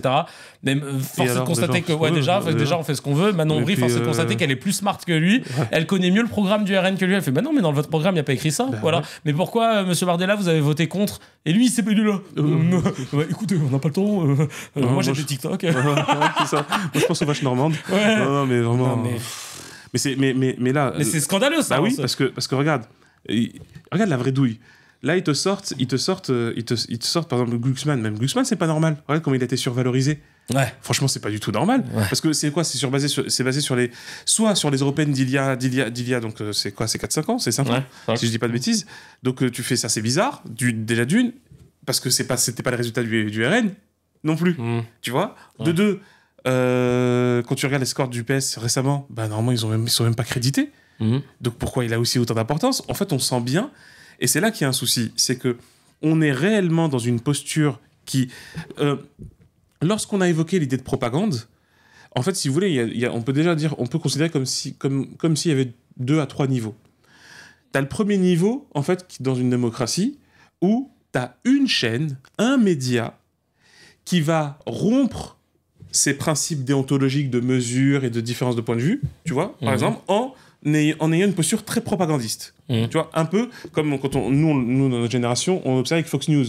Tu vois, Fox News, c'était pas surprenant, elle était dans cette ligne, etc. et tout. Et enfin, c'était pas bien, mais c'est effectivement ce qu'elle faisait.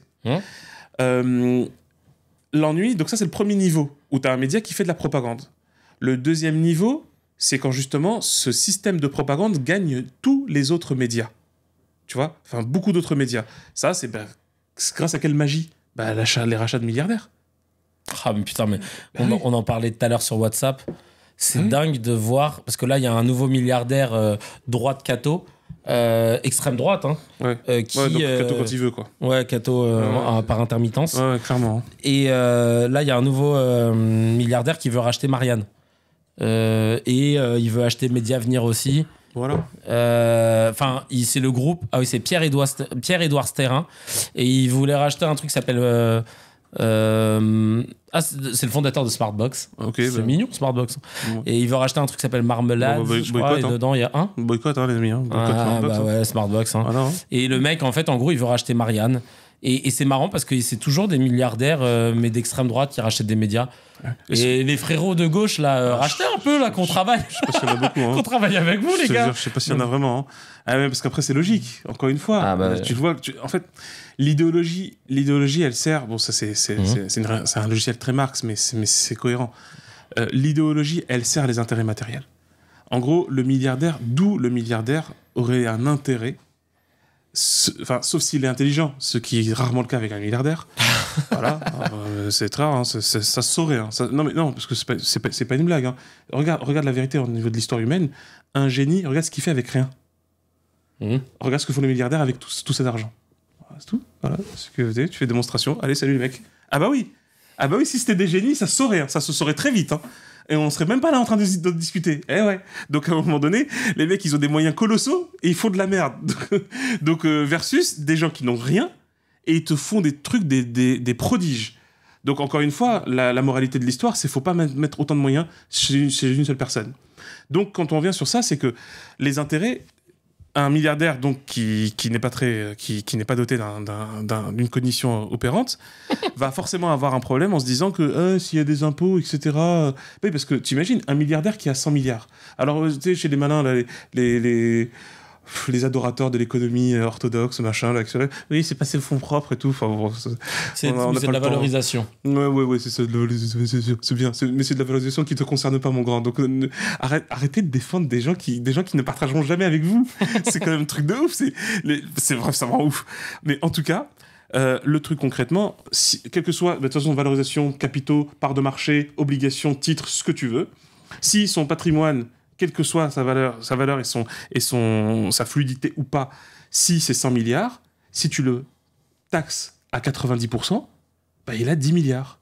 Et vous croyez que c'est rien, 10 milliards, en fait enfin, et comme il est très fort, il est génial, il est beau, il est puissant, il peut ressortir de son fondement de nouveaux milliards. Donc ça devrait pas poser de problème, normalement. C'est comme la poule aux œufs d'or. On n'a qu'à lui prendre tous ses œufs. Et elle va continuer à en pondre.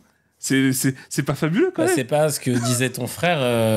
D'ailleurs, c'est ce que Patrick Blandin, qui joue avec moi, avec qui je partage ma loge, et c'est un régal parce que il m'expliquait que, enfin, justement, on parlait du fait que les milliardaires, on a toujours dit que s'il y avait un ruissellement, plus les gars seraient riches et plus ça rendrait riche la société parce qu'il y a un ruissellement. Ouais. Sauf que là, depuis le Covid, on a même vu que ça s'est accentué. ils sont devenus encore plus riches, les gens les plus riches. Et nous plus pauvres. C'est cool, quand même. Hein. Bah, à un moment donné, on va peut-être la mettre sur le grill, la poule aux œufs d'or. Hein. On va peut-être faire un petit méchoui. Un petit méchoui. Et en fait, il me disait, on parlait avec ton frère et tout, parce que je répétais ce que Patrick me disait, parce qu'il me parlait de Biden, qui avait été gouverneur du Delaware pendant longtemps. Le Delaware, c'était l'État, tu sais, aux États-Unis où c'est un paradis fiscal. Et, pourquoi je suis pas surpris? Il est toujours, d'ailleurs. Ouais, non, pourquoi je suis pas du tout surpris, en fait? C'est beau. Oh, et en fait, en gros, bref, on parlait de tout ça. Et faut voter Biden, c'est bien. Et il me parlait du New Deal de Roosevelt. Il disait qu'à cette époque-là, il me dit, contrairement à ce qu'on croit, ça c'était Annès, ton frère qui disait ça, contrairement à ce qu'on peut croire, les États-Unis ont eu un côté très marxiste, en fait, dans leur approche. Ah bah oui, non mais parce que l'interventionnisme d'État est fiscal, mais oui. Parce qu'en fait, contrairement à ce qu'on peut croire, t'échappes... En gros, les riches, ils peuvent plus facilement fuir fiscalement quand ils sont en Europe qu'aux États-Unis, où eux, tu sais, ils te traquent peu importe ton pays. Tout à fait. C'est l'extraterritorialité, en fait. Voilà, l'extraterritorialité fiscale. Et il expliquait qu'à l'époque du New Deal, le Roosevelt avait dit on va prendre 90% des revenus des plus riches pour pouvoir remonter la pente. Et en fait, tout le monde avait accepté. C'est pas Staline. Bah voilà. Ah, c'est bête, c'est bizarre, hein. Tu vois, c'est curieux quand même. Mais parce que c'est juste du bon sens. Enfin, c'est vraiment du bon sens. Arnaud, bon, là, il est plus le premier, mais bon, c'est flottant de toute façon. Parce que ça change toutes les 2 semaines. C'est souvent des vagues sataniques. Quand j'étais plus jeune, ce truc-là, ça changeait pas tout le temps. Hein. Le plus riche, ça a été longtemps Bill Gates. Après, t'avais... tu sais que c'est le premier milliardaire dans l'absolu, hein, en plus. Ouais, mais à l'époque, tu sais, ça durait plusieurs décennies limite. Mais bien sûr. J'ai 36 ans, mais je me souviens que je regardais le classement régulièrement et ça bougeait très peu. Il y a eu un moment où c'était un gars... mexicain c'est Carlos Slim. Ouais, pendant longtemps t'avais Carlos Slim. Mittal qui était pas très loin. Quel dossier lui aussi. Non mais c'est des trucs de fou. Ouais. Bah parce que le Mexique c'est pas le pays réputé pour sa stabilité, pour sa paix, sa paix sociale, sa justice. C'est lui, c'est un opérateur téléphonique officiellement. Ouais, d'origine libanaise. Hein. D'accord. Okay. Ouais, opérateur téléphonique, ouais, c'est bien. Ouais, c'est ça. Ouais. T'as vu? Ouais, visiblement les cartels le remercient en tout cas. Hein. Donc, il communiquait bien. Ouais, c'est ça. Les cartels, ils avaient une connexion. Les puces intraçables, il a dû se lancer là-dedans. Mais c'est grave, c'est gravissime, tu vois. Quand tu vois parce que il y a pas seulement une misère économique, parce que tu vois, pareil, quand t'as Trump qui insulte les Mexicains. Mais vous croyez quoi? Vous croyez que mais les Mexicains devraient tous déferler sur les États-Unis parce que la merde qu'il y a au Mexique, c'est à cause des États-Unis. Et de l'inénarrable Kissinger, justement, qui a mis en place une politique répugnante. Et c'est pas le seul, il l'a pas fait qu'ici, il l'a fait en Europe, etc. Donc, quand on revient sur la question des milliardaires, c'est ça, c'est que, Roosevelt, c'était du bon sens. Et le bon sens fiscal, c'est celui-ci. C'est que ces fortunes-là, faut se rendre compte quand même. En gros, quand on a commencé à voir les milliardaires apparaître, c'était rationnellement le premier signal qu'il y a un problème de répartition des richesses. Et quand on parle d'un problème de répartition des richesses, on ne parle pas d'un problème naturel, on parle d'un problème voulu. C'est-à-dire, en fait, littéralement, c'est ça que les gens n'arrivent pas à comprendre parce qu'on est dans une doxa. C'est-à-dire vraiment une doctrine quasiment religieuse qui s'est imposée c'est le marché qui fixe les prix, c'est l'offre et la demande, la rencontre de l'offre et de la demande qui fixe.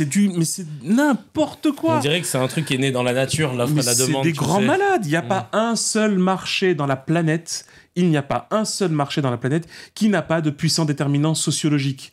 Par conséquent, l'économie toute seule ne peut pas exister ni fonctionner. C'est de la mythologie pure. Il y a des très bons livres. Tu peux lire Jacques Généreux, qui a fait des très bons livres là-dessus.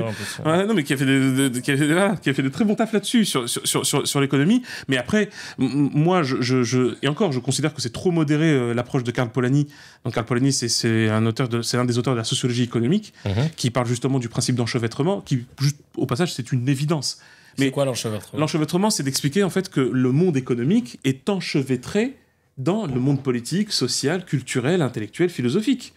D'accord. Tu vois, donc, et en gros, parce que mais les gens le croient là. C'est que tous les gens pensent réellement que Bernard Arnault ne vole pas, que Bill Gates n'est pas un voleur, un criminel, que Bezos est simplement un génie qui, en fait, grâce à son idée incroyablement géniale, il a réussi à bien la faire titrer avec Amazon, et donc, du coup, il est devenu milliardaire. Bah non, en fait, ce n'est pas comme ça que ça fonctionne. Et l'ennui, c'est que les gens croient, parce que ils le voient comme le prolongement de tout travail ou idée mérite salaire, ce qui est fondamentalement faux. Et la réalité, c'est quoi? C'est qu'on met en place un système qui est déséquilibré et qui continue de se déséquilibrer en faisant rentrer dans une cour des grands quelques acteurs économiques en fonction de leur volonté, parce que je le répète encore une fois, lorsque tu es une personne, je dis bien une personne, dont l'argent de poche, c'est le salaire de 577 députés, question simple en démocratie, qui a plus de pouvoir entre les deux? Les 577 députés, ou le mec, c'est son argent de poche leur paye? Et il n'a pas besoin de les payer pour les mettre au garde à vous. C'est ça le plus fabuleux. Il suffit simplement de voir les scènes. Regardez juste les vidéos de la commission où Bolloré a été entendu, où tu vois les membres parlementaires qui sont là en train de lui faire les yeux doux. Si jamais j'ai pas de boulot, penserais à moi, Bolloré? Parce que c'est normal. Le mec, il détient des richesses d'un État. Enfin, faut quand même se rendre compte de ça. Je reviens juste sur un truc que tu as dit sur le fait que les milliardaires, il faut arrêter de croire dans nos têtes que toute peine mérite salaire, machin et tout. Il y a un gars que j'écoutais sur Blast tout à l'heure hier ou tout à l'heure, je sais plus, qui disait il faut arrêter de dire que en France on est dans une méritocratie parce que c'est culpabilisant pour les gens quand ils n'y arrivent pas. Mais évidemment. Alors que c'est même pas le facteur de leur bonne volonté qui va faire qu'ils vont s'en sortir. C'est triste. Quand il a dit ça, ça m'a fait mal au cœur. Bah oui, mais c'est jamais de la vie, mais ouais, tout à fait. Mais sauf que faut se rendre compte que c'est un opium, c'est une croyance, et je le dis clairement, une croyance religieuse dans le sens le plus strict du terme. C'est-à-dire une croyance religieuse, c'est une croyance qui ne nécessite pas d'être prouvée. Elle doit emporter l'adhésion de la personne et ensuite elle rythme sa vie. C'est ça le truc. C'est comme ça, c'est la définition que donnent tous les acteurs religieux de la foi. Voilà. Et ça pose effectivement des problèmes. Mais donc ce n'est pas scientifique. Et le truc de la foi, c'est voilà, moi je travaille, je mérite ce que je touche, etc. Quand t'as des gens, regarde, j'ai vu les réactions sur Twitter. Au début, tu peux croire que c'est des bots, mais en fait, non, je le vois, c'est sincère. Quand ils ont vu le programme, quand a été publié le programme du nouveau Front populaire, qui, au demeurant, n'est pas un programme de gauche, c'est un programme très modéré. Très modéré, tiède, très tiède. Ils disent qu'il est moins de gauche que celui de Mitterrand. Mais littéralement. Et il était déjà tiède, celui de Mitterrand. Je rigole pas, mais les gens ne se rendent pas compte. Un SMIC à 1600, c'est rien. Hein. C'est que dalle. Mais non, mais c'est ridicule. Et t'as vu comment ils en parlent? Comment vous allez le financer? Bah, avec ta mère, en fait. Franchement, avec l'argent de tes parents. Non, mais les gens, c'est des ouf, quand même. Et d'ailleurs, je me permets de dire un truc. Une nana qui était très forte. J'ai plus son nom, je crois qu'elle est du PS. Justement, elle était face à des gars qui disaient oui, moi je suis élu de Paris, comment on fait pour vivre avec 4300 €, machin là. Elle lui expliquait que la moyenne nationale c'était 1600 € et que Paris c'était pas la France, c'était même moins, on a 1000 le salaire moyen. Pour la France, le salaire médian, c'est le plus intéressant, le salaire médian, il est effectivement maintenant estimé à 1800. 1800. Ouais. Mais donc ce qui veut dire que 50% des gens touchent moins. Ouais. De 1800. C'est ça que ça veut dire. Hein. Ouais. C'est ça le salaire médian. Et en fait, à un moment, elle expliquait, vous tous d'ailleurs qui valorisez le travail autour de cette table, parce que c'était sur la table de Yves Calvi, et elle dit faut savoir que la majorité des plus grosses fortunes françaises, c'est de l'héritage. Ouais, c'est partout pareil, c'est 99%. Et en fait, du coup, il fait donc, c'est normal qu'on veuille aussi taxer sur l'héritage, machin. Et là, ils étaient là, oui, bah attendez, l'héritage, les gens, ils ont travaillé avant, machin. Et tu te rends compte que ils en parlent comme si c'était leur oseille. Mais où grave! C'est un truc de ouf! C'est pas l'argent de tes darons, reste tranquille! C'est un truc de ouf! Mais vous êtes des malades, en fait, les gens. Je vous jure que... Et c'est ce que je disais. C'est ton argent, là, qui est bloqué, hein. En fait, je sais que c'est très difficile. Parce que c'est dur de se dire comment ça, il s'est enrichi, mais ça veut pas dire qu'il m'a appris quelque chose. De s'imaginer que le gros truc, le gros pactole qui se trouve dans ce méga coffre, c'est ta thune, mon frère. C'est à toi. Ça t'appartient. Ouais. Le chauffage, je vais sortir, je vais la récupérer. Non, mais parce que je te dis la vérité, mais c'est ça le truc qu'on comprend pas, en fait. C'est que, à un moment donné, justement, regarde, parce que c'est tout ce débat sur les prix, etc. Quand justement on disait sur le 1600, qu'est-ce que disaient les patrons tout de suite? Ah non, mais attendez, si on augmente les salaires, on va augmenter les prix. Bon, alors déjà, bande de bâtards, vous augmentez les prix même si on ne fait pas augmenter les salaires. Ouais, grave. Donc déjà, vous allez la fermer à tout jamais. Ça marche pas, votre histoire. Hein. Ils montent, et on monte pas les salaires. Donc l'argent, il va où? Parce que la vérité, c'est quoi? C'est que tout le monde travaille, en tout cas le maximum, et des richesses sont produites. On a quand même un bon petit PIB de 2000 milliards. Quand même, ça va. Alors, ce n'est que le PIB de Tokyo, mais c'est quand même un bon PIB. Hein. Ah, c'est que le PIB de Tokyo. Ouais, laisse tomber. Ouais, sur d'autres systèmes. Ouais, non, mais là, c'est autre rythme. Là, par contre, les gens, ils bossent. Mais concrètement, tu vois, on bosse, nos salaires diminuent. C'est simple. Hein. Nos salaires diminuent dans la mesure où les prix continuent d'augmenter. Ouais. C'est aussi simple que ça. Tant que le delta se fait, c'est que les salaires diminuent. Par conséquent, nous continuons, parce que nous parlons de croissance, nous continuons de produire plus, donc de nous enrichir, et nous ne recevons aucun fruit de cet enrichissement. Je dis bien aucun fruit. Tout le monde se laisse berner par l'armada et l'arsenal massif des crédits qui vous font croire... Quand j'ai commencé à voir dans les manuels de SES le fait qu'ils aient mis comme ressources pour les ménages les crédits, j'avais envie de les brûler, les manuels. Mais vous êtes des malades mentaux. Vous voulez faire croire aux gens que c'est une ressource. Un crédit n'est pas une ressource. Ah, ils mettaient ça. Un crédit est à la limite une ressource pour un professionnel. Parce que oui, si t'es un professionnel, tu peux vite le rentabiliser, ça. Tu fais ton compte, tu fais ton calcul. Ouais. Exemple, tu prends une voiture par crédit, mais que tu fais chauffeur, machin, et que le crédit, finalement, il est pas si rush que ça, et toi, tu fais des prestations super chères, bah, t'es bien, en fait. Donc là, du coup, là, pour le coup, ton crédit devient même un capital. Mais les ménages qui font des crédits pour les vacances, qui font des crédits pour leur voiture, qui, en fin de compte, des fois, n'est jamais à eux, qui font des crédits pour plein de trucs à la consommation, bah, en fait, ils s'endettent, en fait. Et donc, même si leurs revenus semblent solvables et costauds, en fait, ils ont constamment du 4%, 5% qui grignotent comme ça. Mais tu te rends compte quand même? Ça veut dire qu'en fin de compte, ils ne s'enrichissent jamais. Ils s'appauvrissent lentement. Et aujourd'hui, la course, elle est à celles et ceux qui s'appauvrissent le moins vite. Et le grand problème, c'est que dans ce système mythologique, ceux qui s'enrichissent les moins vite vont traiter avec un immense mépris ceux qui s'appauvrissent les moins vite, vont traiter avec un immense mépris ceux qui s'appauvrissent très vite. Bah alors, vous êtes des assistés, vous êtes nuls, vous n'avez pas assez travaillé, vous n'avez pas assez étudié, hein. Ah bah, fallait faire un master 2, hein. Comme ça, vous aurez été ingénieur comme moi. Je suis super malin et intelligent. Hein, je travaille 70 heures et je suis heureux de ce que je fais devant des tableurs Excel. Voilà. Et après, je peux me payer des vacances parce qu'au final, je convainc mon monde et moi-même que je travaille pour vivre alors qu'en fait, je vis pour travailler. Voilà. Et qu'à la fin, je vais te ramasser à la petite cuillère en ayant un cerveau qui s'est liquéfié parce que j'ai arrêté de m'instruire depuis mon bac plus 5, hein, pour peu que j'étais déjà instruit à la base.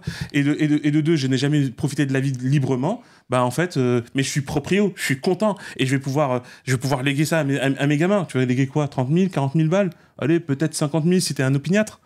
Et c'est ça le truc, c'est que ce régime de croyance est terrifiant parce qu'on observe, en mettant en place ce système de la propriété privée, etc., auquel voilà, tout le monde croit et tout, bon, pas de problème. Hein. Mais, tu n'y crois pas. Ah non, mais ça n'a pas de sens. En fait, pourquoi ça n'a pas de sens? Si tu veux, c'est une fiction sociale. On peut appeler ça, tu vois, on reprend un peu des éléments à la Rousseau, tu vois, de contrat social. C'est-à-dire que il y a une convention qui consiste à dire que ce que tu détiens t'appartient. C'est une convention sociale. Parce que, d'ailleurs, il y aurait une autre convention sociale qui pourrait formuler une petite nuance qui ferait quand même une certaine différence. C'est ce que tu utilises t'appartient. Mais c'est pas la même chose. Et tu vois, en fait, si tu veux, c'est le rapport de location-gérance et propriété. En vrai, ça pose même une question philosophique, tu sais. Par exemple, le capitalisme a un fond philosophique qui a consisté à dire et à croire que la terre était une propriété de l'humanité. Et donc, à ce moment-là, certains ont pensé qu'un petit groupe d'entre nous pouvait posséder une grande partie de cette terre. Or, c'est justement comme ça que les inégalités, que les pouvoirs, que les royautés, que les seigneuries apparaissent.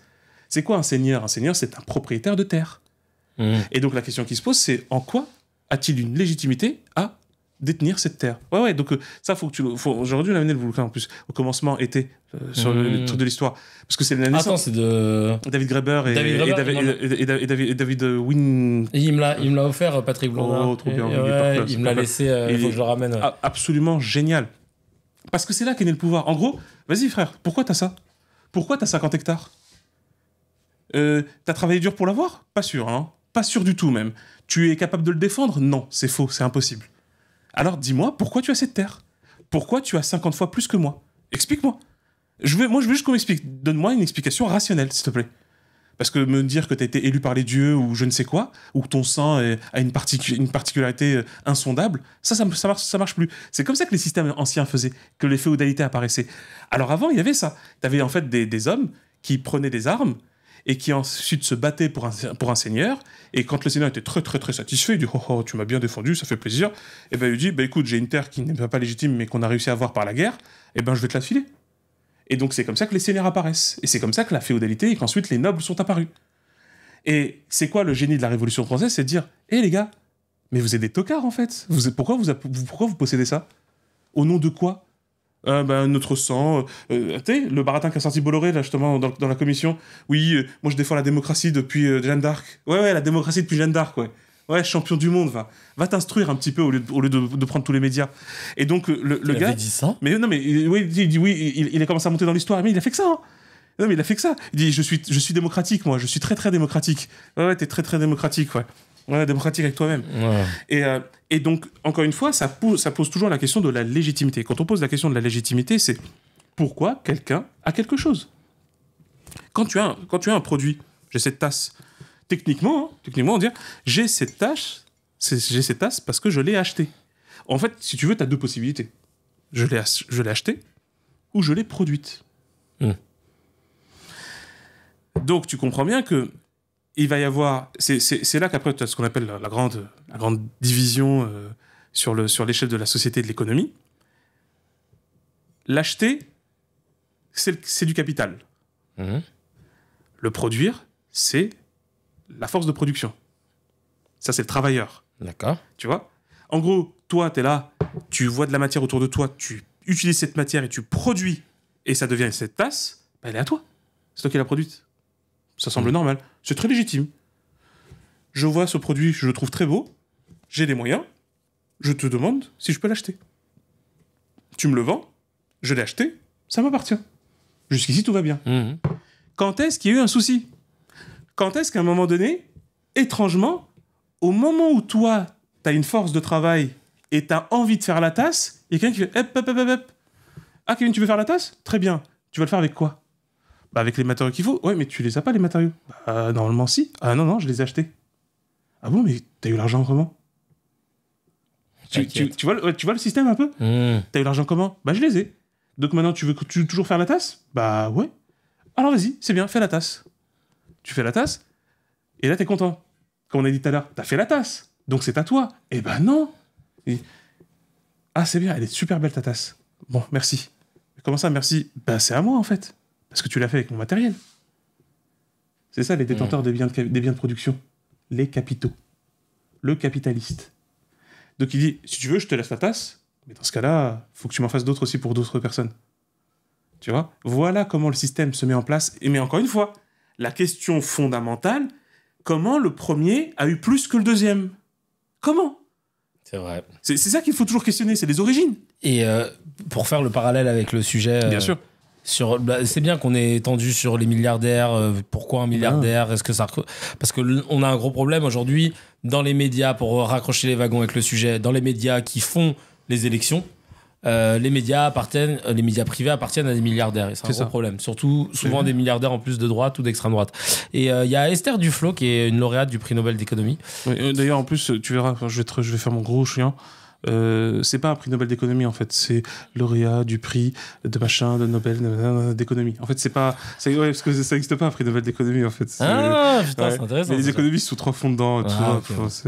Elle a dit un truc qui était assez intéressant. Elle a relevé que certains parallèles existent entre la situation politique française actuelle et les élections de 1932 en Allemagne qui ont vu l'arrivée d'Hitler au pouvoir. C'est bien, elle a fait de l'histoire, c'est bien. Et elle a fait le rapprochement entre le rôle joué par le magnat de l'acier, président du conglomérat Krupp, et des médias contrôlant à l'époque il contrôlait 1600 journaux papier, les studios UFA ou encore l'agence de presse Telegraph and Union. Et elle a fait l'union, voilà, le mec s'appelle Alfred Ungerberg et elle a fait le lien avec Vincent Bolloré aujourd'hui. Elle a dit Alfred Ungerberg qui avait rallié le parti nazi en 1931 dans une alliance dite Front National. C'est bien. Front National avait mis tous ses médias au service d'Hitler. Oh, c'est beau ça. Ça fait vraiment penser à quelque chose. Hein. C'est une dinguerie. Non, mais c'est-à-dire que autant des fois, on peut nous reprocher de comparer des choses qui sont pas trop équivalentes. Ouais.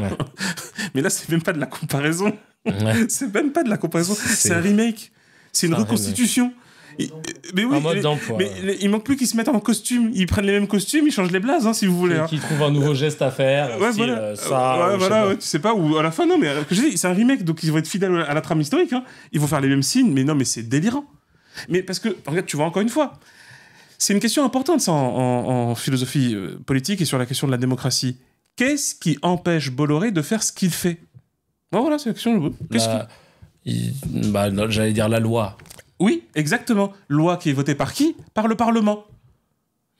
Par des députés. Et donc les députés, vas-y. En fait, c'est comment ils votent les lois, à partir de quel intérêt? Et donc, qu'est-ce qu'on s'imagine? En gros, elle est là la fiction.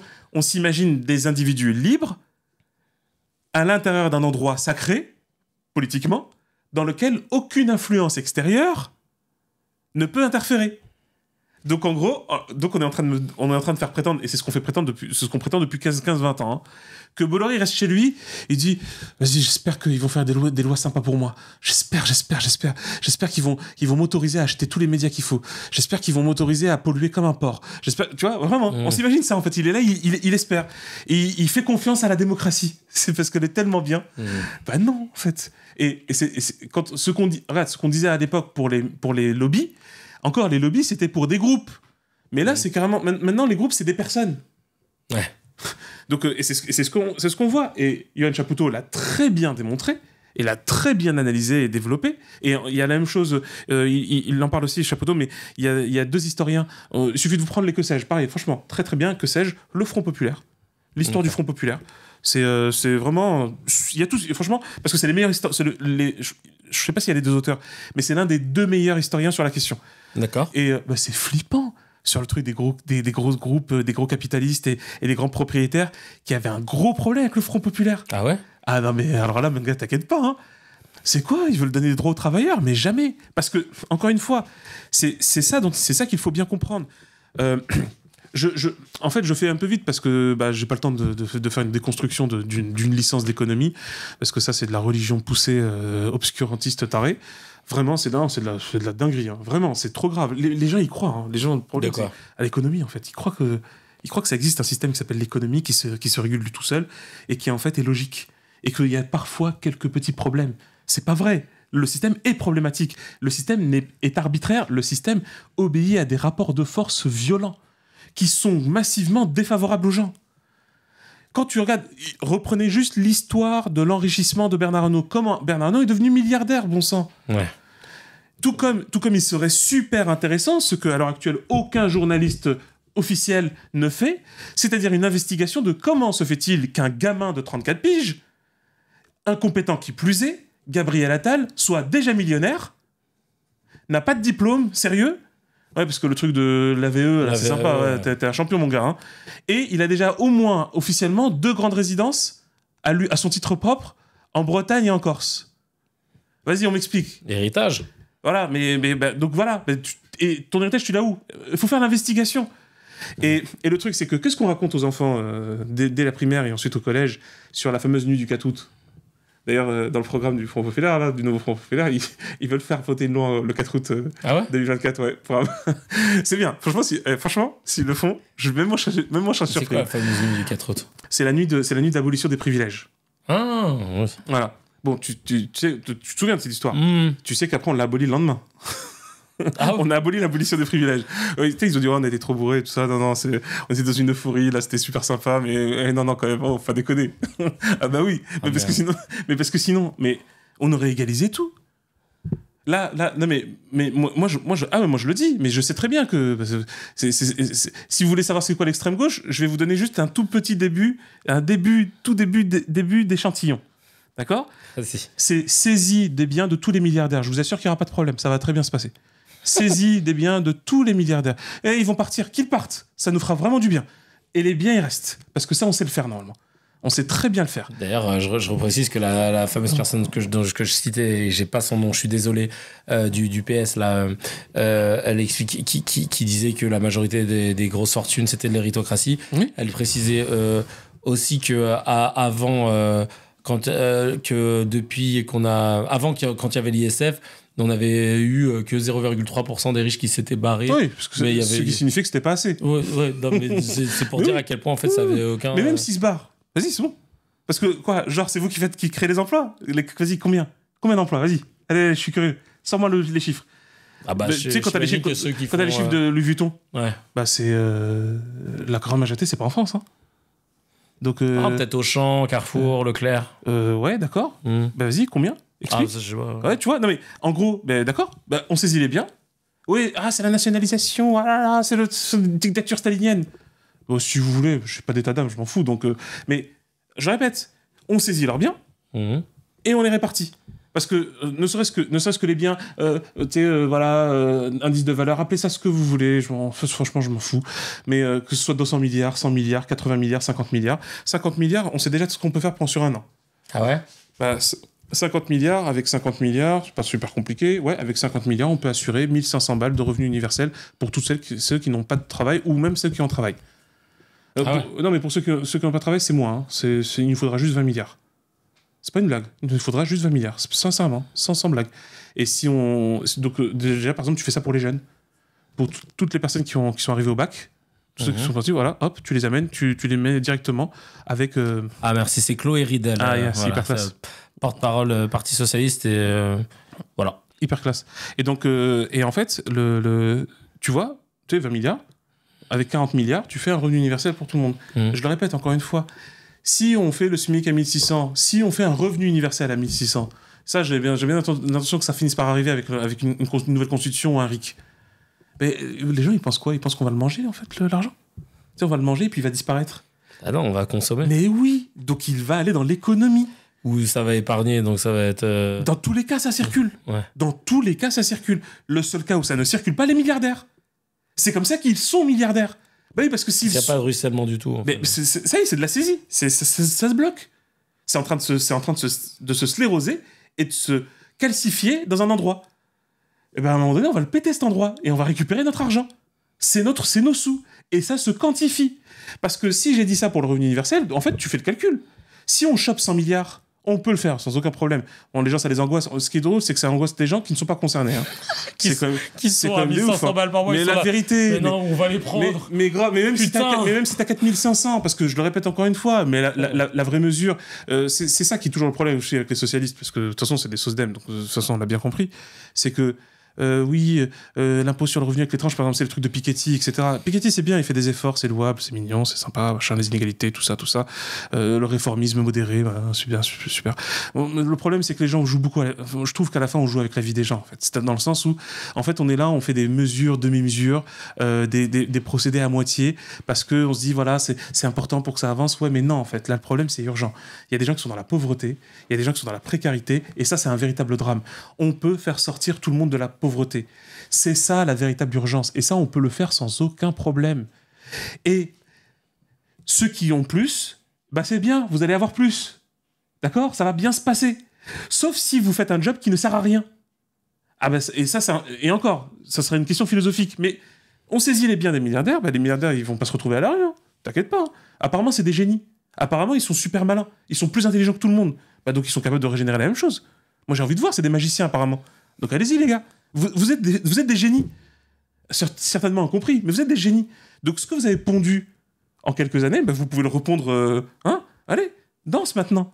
Donc, le truc maintenant, c'est quoi? Mais tu vois, je le répète. Imagine, on débloque ça, on arrive en fait à un revenu universel. Les gens vont consommer ou épargner et l'enrichissement va augmenter. Mais par contre, qu'est-ce qui se passe? C'est pour ça que ce n'est pas une question d'argent. C'est une question de pouvoir.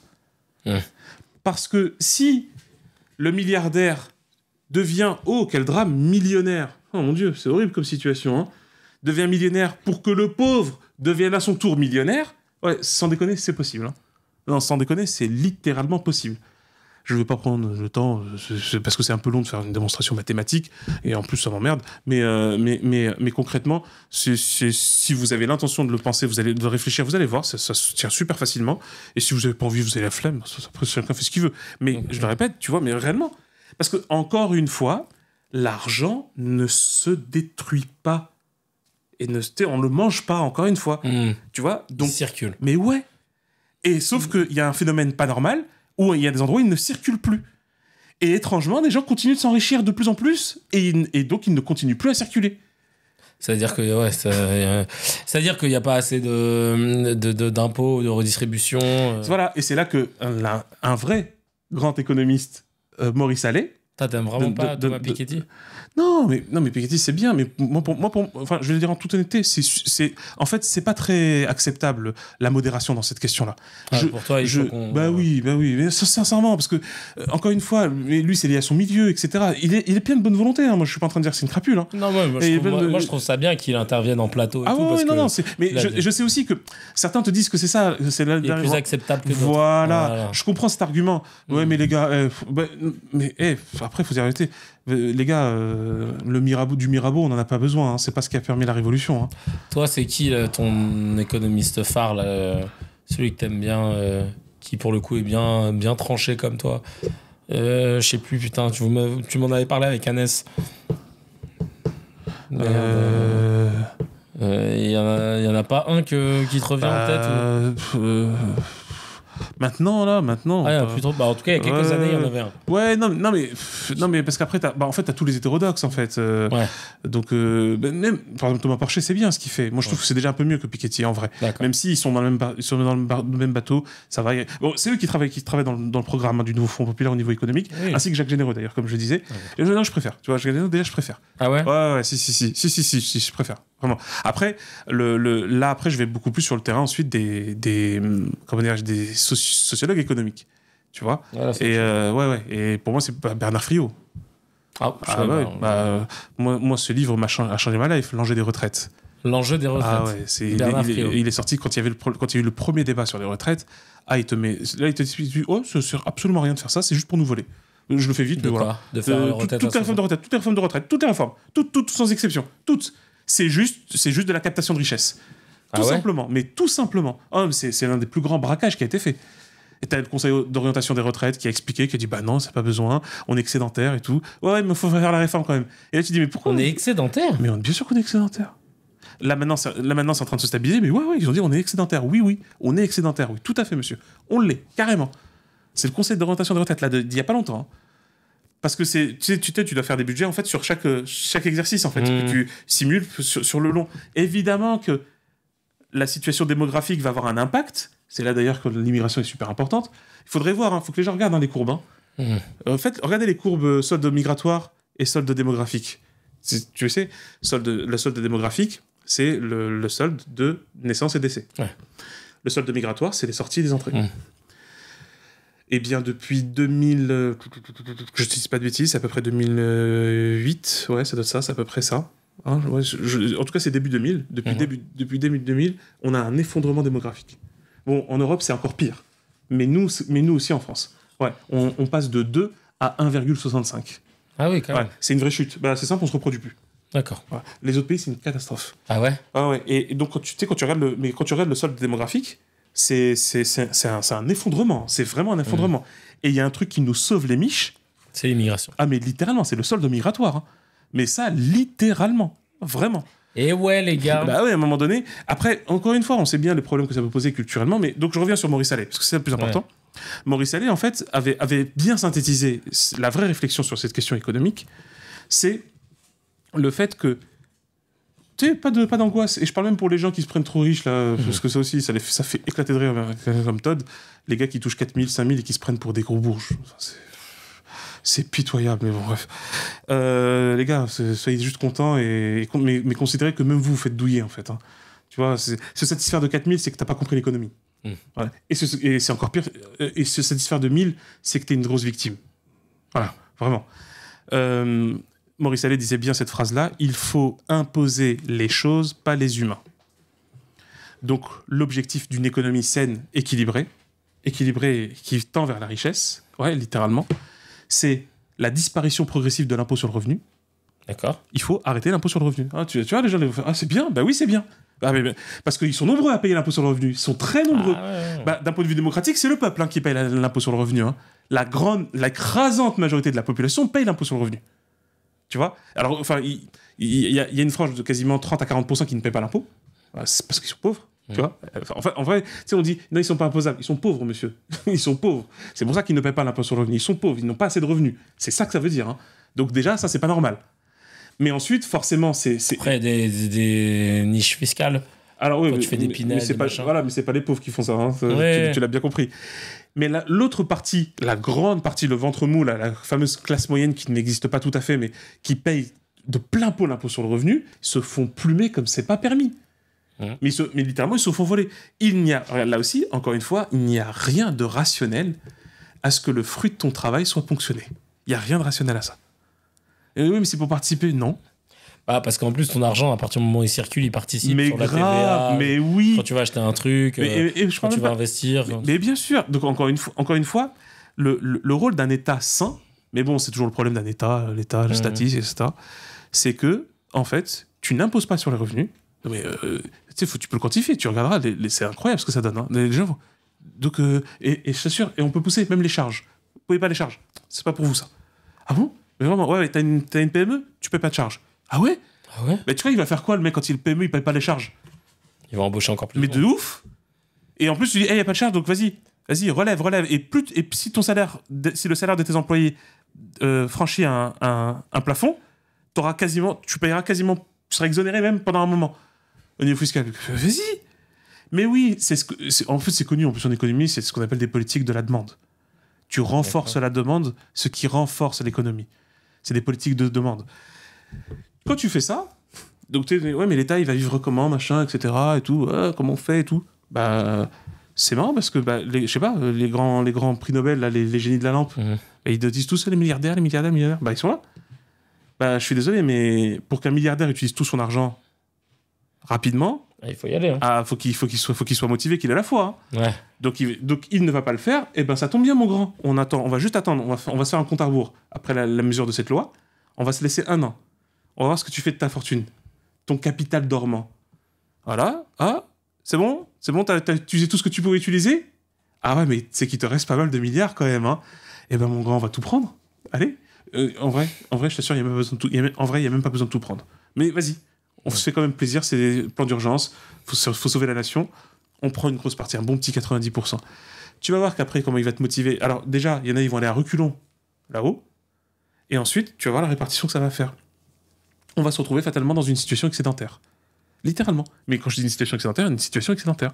Les gens ne payent pas d'impôts sur le revenu. Les impôts sur le capitaux vont assurer la survie en fait, de tous les systèmes et institutions qui existent dans le pays. Et on relève tranquillement les salaires. Tu relèves les salaires, tu augmentes la consommation. La consommation arrivera à un plafond, parce qu'on est des êtres humains. On n'est pas des droïdes tarés. Donc à un moment donné, en fait, ce qu'on consomme a des limites. Tu sais, je veux dire, je peux pas. Si tu vas aux Seychelles, tu vas pas aller à Tokyo en même temps. Donc voilà, donc à un moment donné, et si tu as fait les Seychelles, tu vas pas les faire 10 fois. C'est bien peut-être 10 fois si t'es vraiment obsédé, mais après tu vas faire, ouais, ça va, c'est bon, j'ai plus trop besoin. Tu vois, et si t'aimes trop les voitures, tu vas t'en prendre 2, allez 3, allez, t'as un malade 5. Mais ça va commencer à être compliqué si tu penses en prendre 10, tu vois. Et puis même si tu en prends 10, à la fin, tu vas dire, ouais, je vais les revendre. Tu vois, mais donc, en fait, à chaque fois, qu'est-ce qui va se passer? La consommation va atteindre un point, une sorte de point d'apogée, qui va amener à une accumulation de richesses chez tout le monde. Là, les impôts, ils viennent, font. Alors, du coup, que ça t'a pas utilisé? Tout ça dans le compte, là. Merci, allez, tac. Et comme ça, on fait des universités merveilleuses, on fait des espaces culturels de dingue, on fait des espaces sportifs incroyables, on fait des hôpitaux merveilleux, et ensuite, on lève le niveau du pays. On fait un truc à la singapourienne, c'est-à-dire que pas personne dans la population moins que Bac+5. Comme ça, il n'y a pas quelqu'un qui va se la raconter parce que moi j'ai Bac+5. moi aussi j'ai Bac+5. Donc voilà, vas-y, qu'est-ce que tu vas faire? T'as l'autre qui est en train de nettoyer les carreaux, moi aussi. Hein. Exactement. Ça c'est stylé, tu vois. Et après, en gros, après va faire un doctorat. Mais moi je veux, hein, parce que oui. Ah oui, moi c'est mon projet. Bon, c'est comme ça que je le dessine le truc. C'est que l'objectif, c'est 20-30% de la population doctorat. Parce que si on arrive réellement à faire ça, je te garantis que le pays il change radicalement. Parce que c'est ça les vrais génies. Ceux qui ont fait des études approfondies, qui ont patienté, qui ont galéré, qui ont supporté l'investigation, la recherche, la solitude que ça implique, le questionnement, les problématiques, etc., la rigueur et la méthode. Et qu'à partir de là, en fait, ils s'imposent tellement une sorte de contrainte qu'ils finissent par développer des idées et une créativité qui va nous amener, en fait, à débloquer plein de choses. Parce que c'est ça l'enjeu.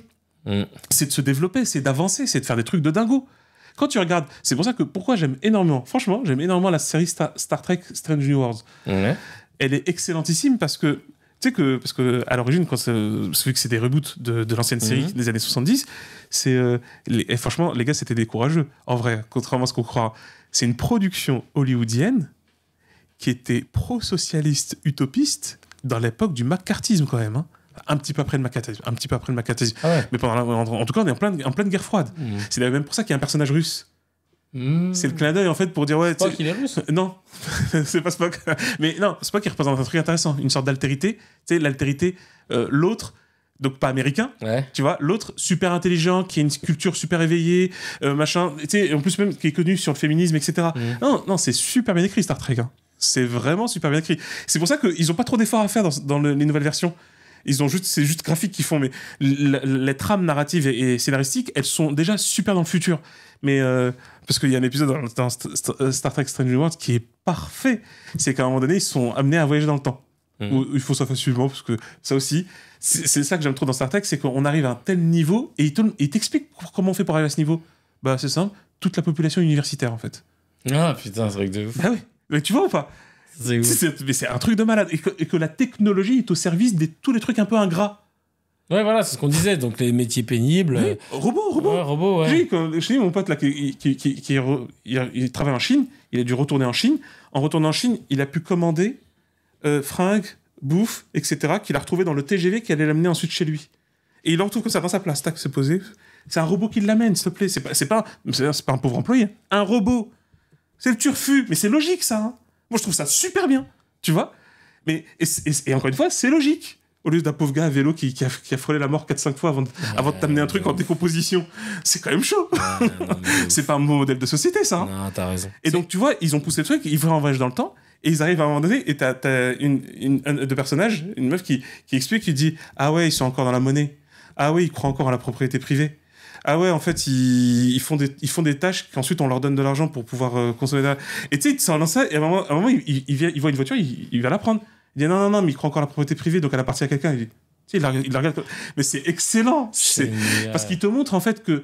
Mais pourquoi c'est cohérent? Il te montre que pour arriver à s'ouvrir dans l'espace et l'univers, bah, faudrait peut-être commencer à sortir de ces mythologies à deux balles, en fait, ultra limitantes, qui nous mettent dans des états d'aliénation ridicules, alors que sincèrement, on peut faire relever le niveau global énormément. Mais ça, pour ça, c'est ça. Il faut un vrai niveau de concertation. Il faut changer les institutions. Je pense que là, on sait qui on va avoir au ministère de l'économie. Là. Avant de finir, c'est quoi les livres que tu nous as ramenés là, ouais, ça, c'est au final, le sujet, il a été plus sur les milliardaires. C'est pas plus mal, c'est intéressant. En fait, le point d'entrée, c'était de parler des médias qui influent l'opinion. Les médias sont majoritairement détenus par des milliardaires. C'est les milliardaires, les patrons. C'est eux. Et en fin de compte, le coup d'État, c'est eux. Voilà. Et le coup d'État, c'est eux. Parce que encore une fois, tu ne peux pas. C'est ça, ce que disait très bien Ibn Khaldoun. Je sais pas, il y a des gens qui se posent. Et oui, Ibn Khaldoun, il a une pensée raciste. Bon, ça, c'est des gens qui ont des gros problèmes avec la lecture. Ibn Khaldoun le développe très bien sur la question de ce qu'il appelle le moulk, le pouvoir. Il dit tu repères le pouvoir en fait avec 3 données. Regarde, tu vois, 3 données. Il utilise encore une fois le mot moulk qui signifie à ce niveau-là en fait les capitaux. C'est les capitaux que tu peux mobiliser pour le pouvoir. Donc, capitaux économiques, capitaux sociaux et capitaux culturels. Mais on va rester surtout sur le côté un peu économique. Le moulk, c'est en fait les moyens. Ça peut être les armes si tu es dans un système militaire. Ça peut être en fait la force de propagande. Ça peut être les industries, tu vois. Tu vois. Donc, c'est ça le moulk. C'est les capitaux. Ensuite, il te faut la rasabiya. La rasabiya, c'est quoi ? Ça fait référence en fait à un vieux système qui est la solidarité tribale. C'est en gros ton réseau le plus rapproché et le plus réactif. Si tu n'as pas ça, tu peux pas avoir de pouvoir. Tu vois ? Et il le dit, hein, ce n'est pas lié à une confession ou à une doctrine. Là par contre, c'est vraiment un réseau de solidarité quasiment de semblables. C'est des semblables en fait. C'est pas forcément une même famille, mais ça ressemble comme à une famille. D'accord. Tu vois ? Donc ça aussi, bah, tu l'as vu, on mettra ça dans le lien. Il y a le graphique des liens familiaux des 500 plus grandes fortunes françaises. Bah, ils sont tous liés familialement. Ah ouais, putain, mais tous, j'ai pas vu ça. Tous, en fait. Ah ouais. Et t'as même certaines ramifications qui touchent le politique. Ah, tu vois. Donc à un moment donné, tu fais merde, tu vois. Donc ça s'appelle Rasabiya. C'est vraiment c'est le truc de... Parce que Rasabiya, ça vient de Rasab, ça vient des nerfs. C'est le truc nerveux. Tu touches le truc, ça va vite communiquer. Okay. Tu vois. C'est pour ça d'ailleurs qu'ils ont une solidarité implacable. Tu touches un des machins, ils vont tous réagir. Donc, Mulk, la puissance des capitaux, la puissance des moyens, des ressources que tu peux avoir, matérielles en particulier. 2, Asabiya, donc ce fameux réseau de solidarité extrêmement dense et opérant. Et 3, il faut une da'wa. Une da'wa, c'est une doctrine, une pensée, une idée. Ouais. À quoi elle sert, celle-là ? Elle sert à dépasser le cadre de ton réseau de solidarité. D'accord. C'est faire adhérer à un plus grand nombre la légitimité de ton pouvoir. Startup Nation, je suis là pour la gauche. Tout ça, c'est des darwas. Tu vois, c'est storytelling un peu. C'est exactement ça. C'est nécessaire. Parce que tu peux pas contraindre tout le monde par la force. C'est coûteux et ça sert à rien. Enfin, c'est compliqué. Donc il faut que tu fasses. Le nazisme d'Hitler, c'était une doctrine auquel les milliardaires, certains ont adhéré, quoi. Enfin, là, les milliardaires, c'est d'ailleurs eux plutôt le réseau. Hein. Eux, c'est devenu le réseau. Et ensuite, c'est pour la population. Hein, c'est les juifs qui vous volent vos travail. C'est les juifs qui menacent votre pays. C'est les tziganes qui sont des crapules pour vous. Tu vois ? Ouais, ça, c'est la doctrine. C'est l'idéologie. Et pour ça, là, tu comprends bien, c'est là que je continue l'extension, parce que ça n'existait pas à l'époque d'Ibn Khaldoun. C'est là que les médias jouent leur rôle. La dawa, c'est eux. C'est eux qui font ces dawas. Donc, en fait, ils foutent le dawa, quoi. Et en fait, elle est pas mal celle-là. Il pose l'un des piliers, l'un des 3 piliers, en fait, du pouvoir. Littéralement. Il avait déjà... Non, Ibn Khaldoun, c'est très puissant. C'est quelle époque déjà ? Ibn Khaldoun, il est mort en 1405. Ouais, il a fait l'ouvrage original le plus marquant, en fait, en sciences humaines et sociales. Dinguerie. Et il le dit, c'est-à-dire qu'en plus, c'est pas nous qui pensons ça. Il dit dans son introduction de 1500 pages, introduction qui est à l'heure actuelle... C'est un livre de 5 volumes. C'est 5 volumes. Le premier volume, c'est le Muqaddima, Prolégomène, introduction, 1500 pages.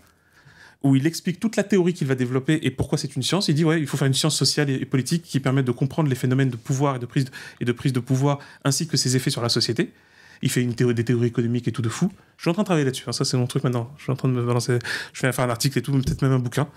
Ensuite, 3 volumes de aussi grande quantité, 1000 pages chacun. C'est le livre des exemples. En fait, il dit, toute la théorie que j'ai fait, je vais vous montrer sur le terrain à quoi ça ressemble. Quelle dynastie elle a fait ça, pourquoi elle a fonctionné comme ça, pourquoi elle s'est effondrée, pourquoi ça n'a pas fonctionné. Il fait ça sur 3 volumes. Dingue. Dernier volume, Min al-Gharb ila al-Sharq, de l'Occident vers l'Orient. C'est une autobiographie. Et tu dis quoi, il raconte sa vie ? Non, il dit, maintenant que vous avez compris ma théorie, maintenant que vous avez observé les exemples que je montre, vous devez savoir maintenant d'où je parle, de quelle expérience je profite et pourquoi j'ai vécu tout ce que j'ai vécu, ce qui vous permet de mieux comprendre comment j'interprète les choses. Ce que Bourdieu appelle de l'auto-analyse. C'est un monument. Son travail est un monument de l'histoire humaine. C'est d'ailleurs l'introduction est au patrimoine immatériel de l'UNESCO, concernant le patrimoine immatériel de l'humanité.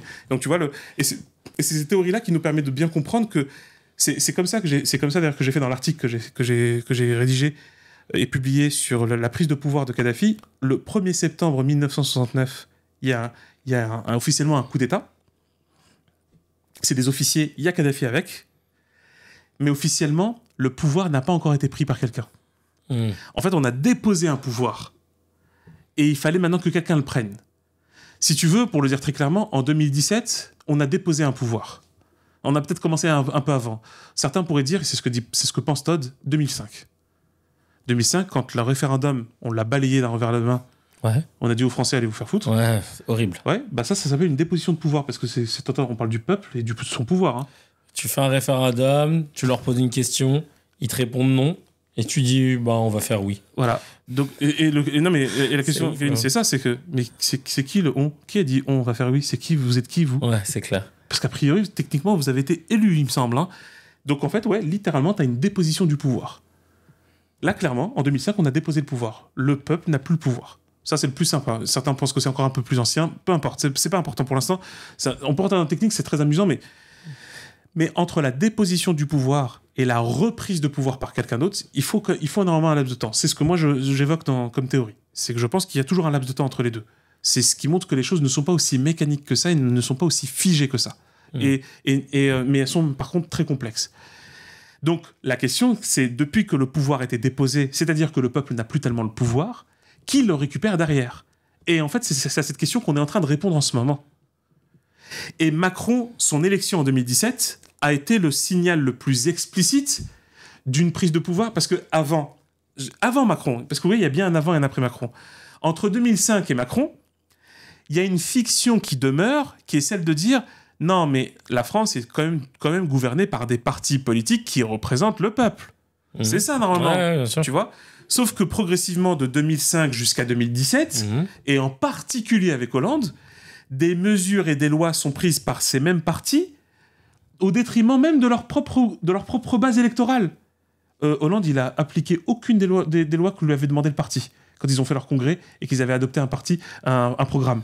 Il en applique aucune. D'ailleurs, il a même nommé Valls.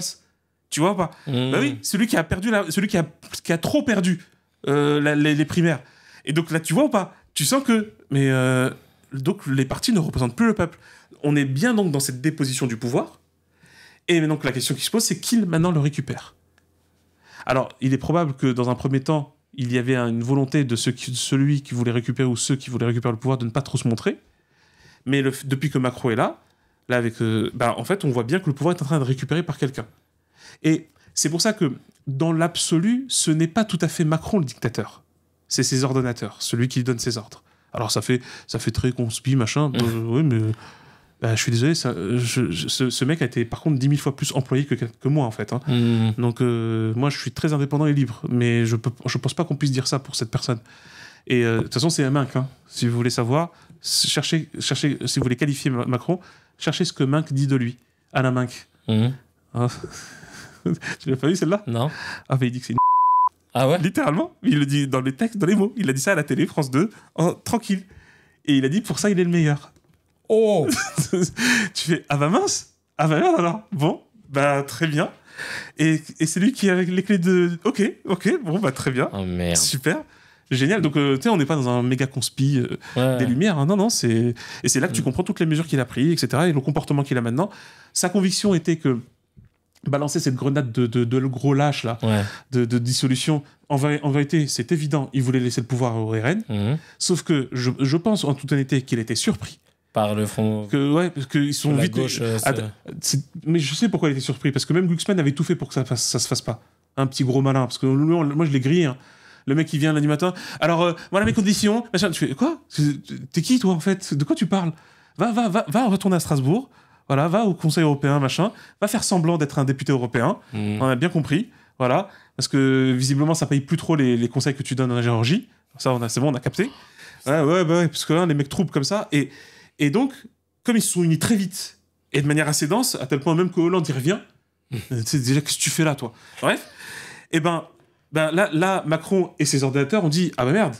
Et c'est pour ça qu'il a sorti cette chanson de « Ouais, je pense qu'en fait, finalement, je vais sûrement utiliser l'article 16, en fait. Hein, » parce qu'il s'est dit qu'il n'allait pas avoir ce qu'il avait prévu. Et c'est là que tu le vois quand même. Hein. Donc quand les gens disent, et ça j'insisterai trop, quand les gens disent « Ouais, le fascisme est au port du pouvoir », sincèrement, les gens, arrêtez de dire ça, c'est faux.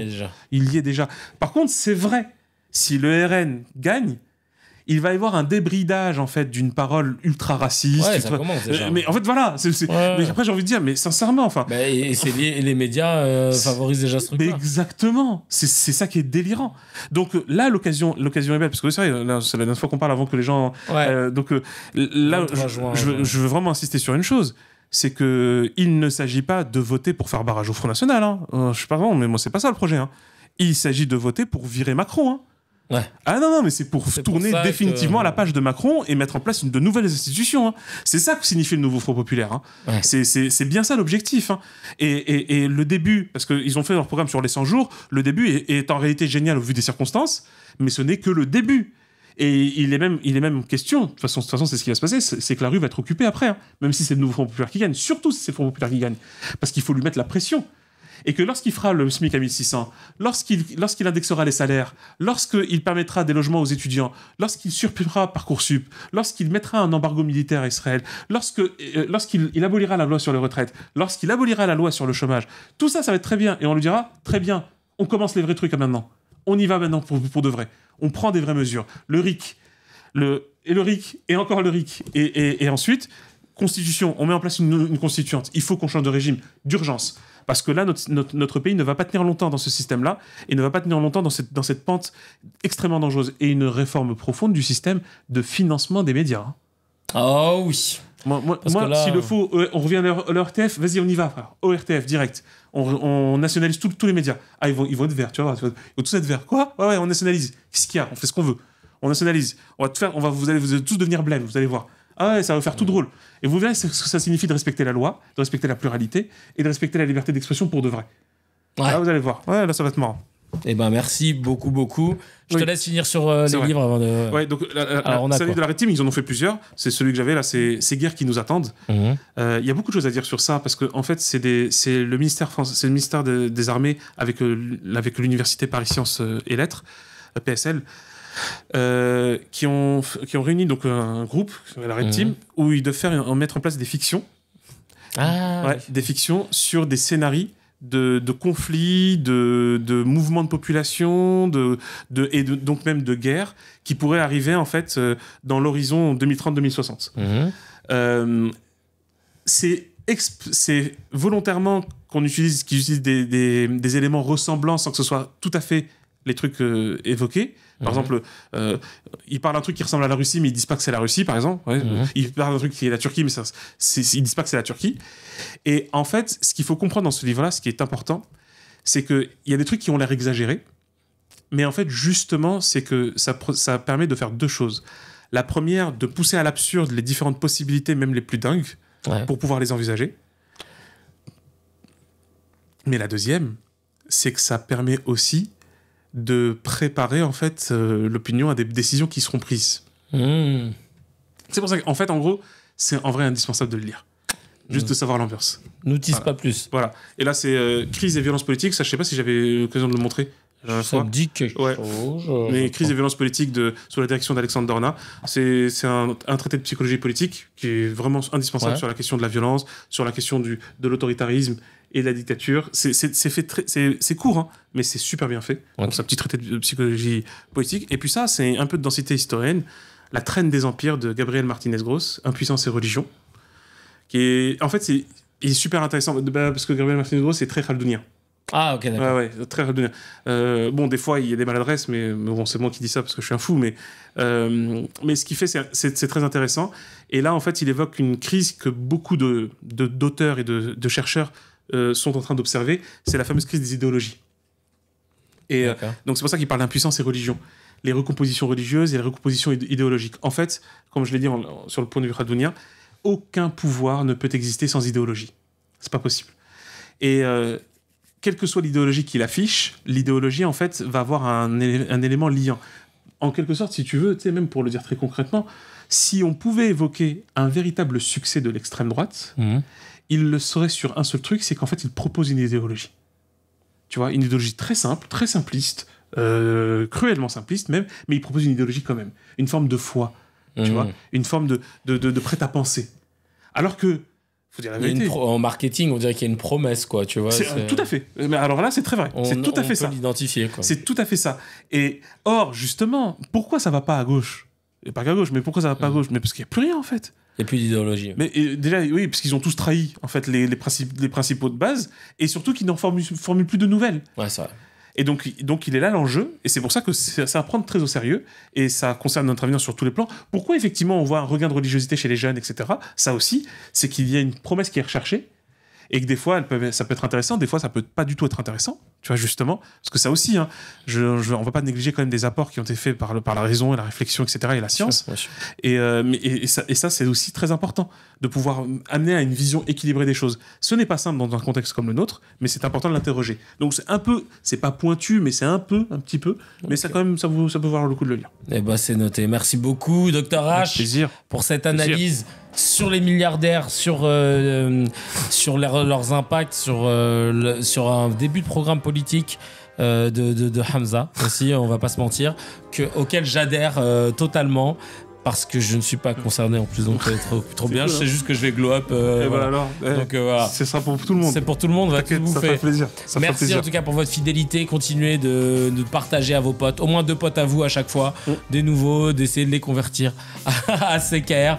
Mais c'est un plaisir de vous lire, de vous produire ces émissions avec la fine équipe Dr H.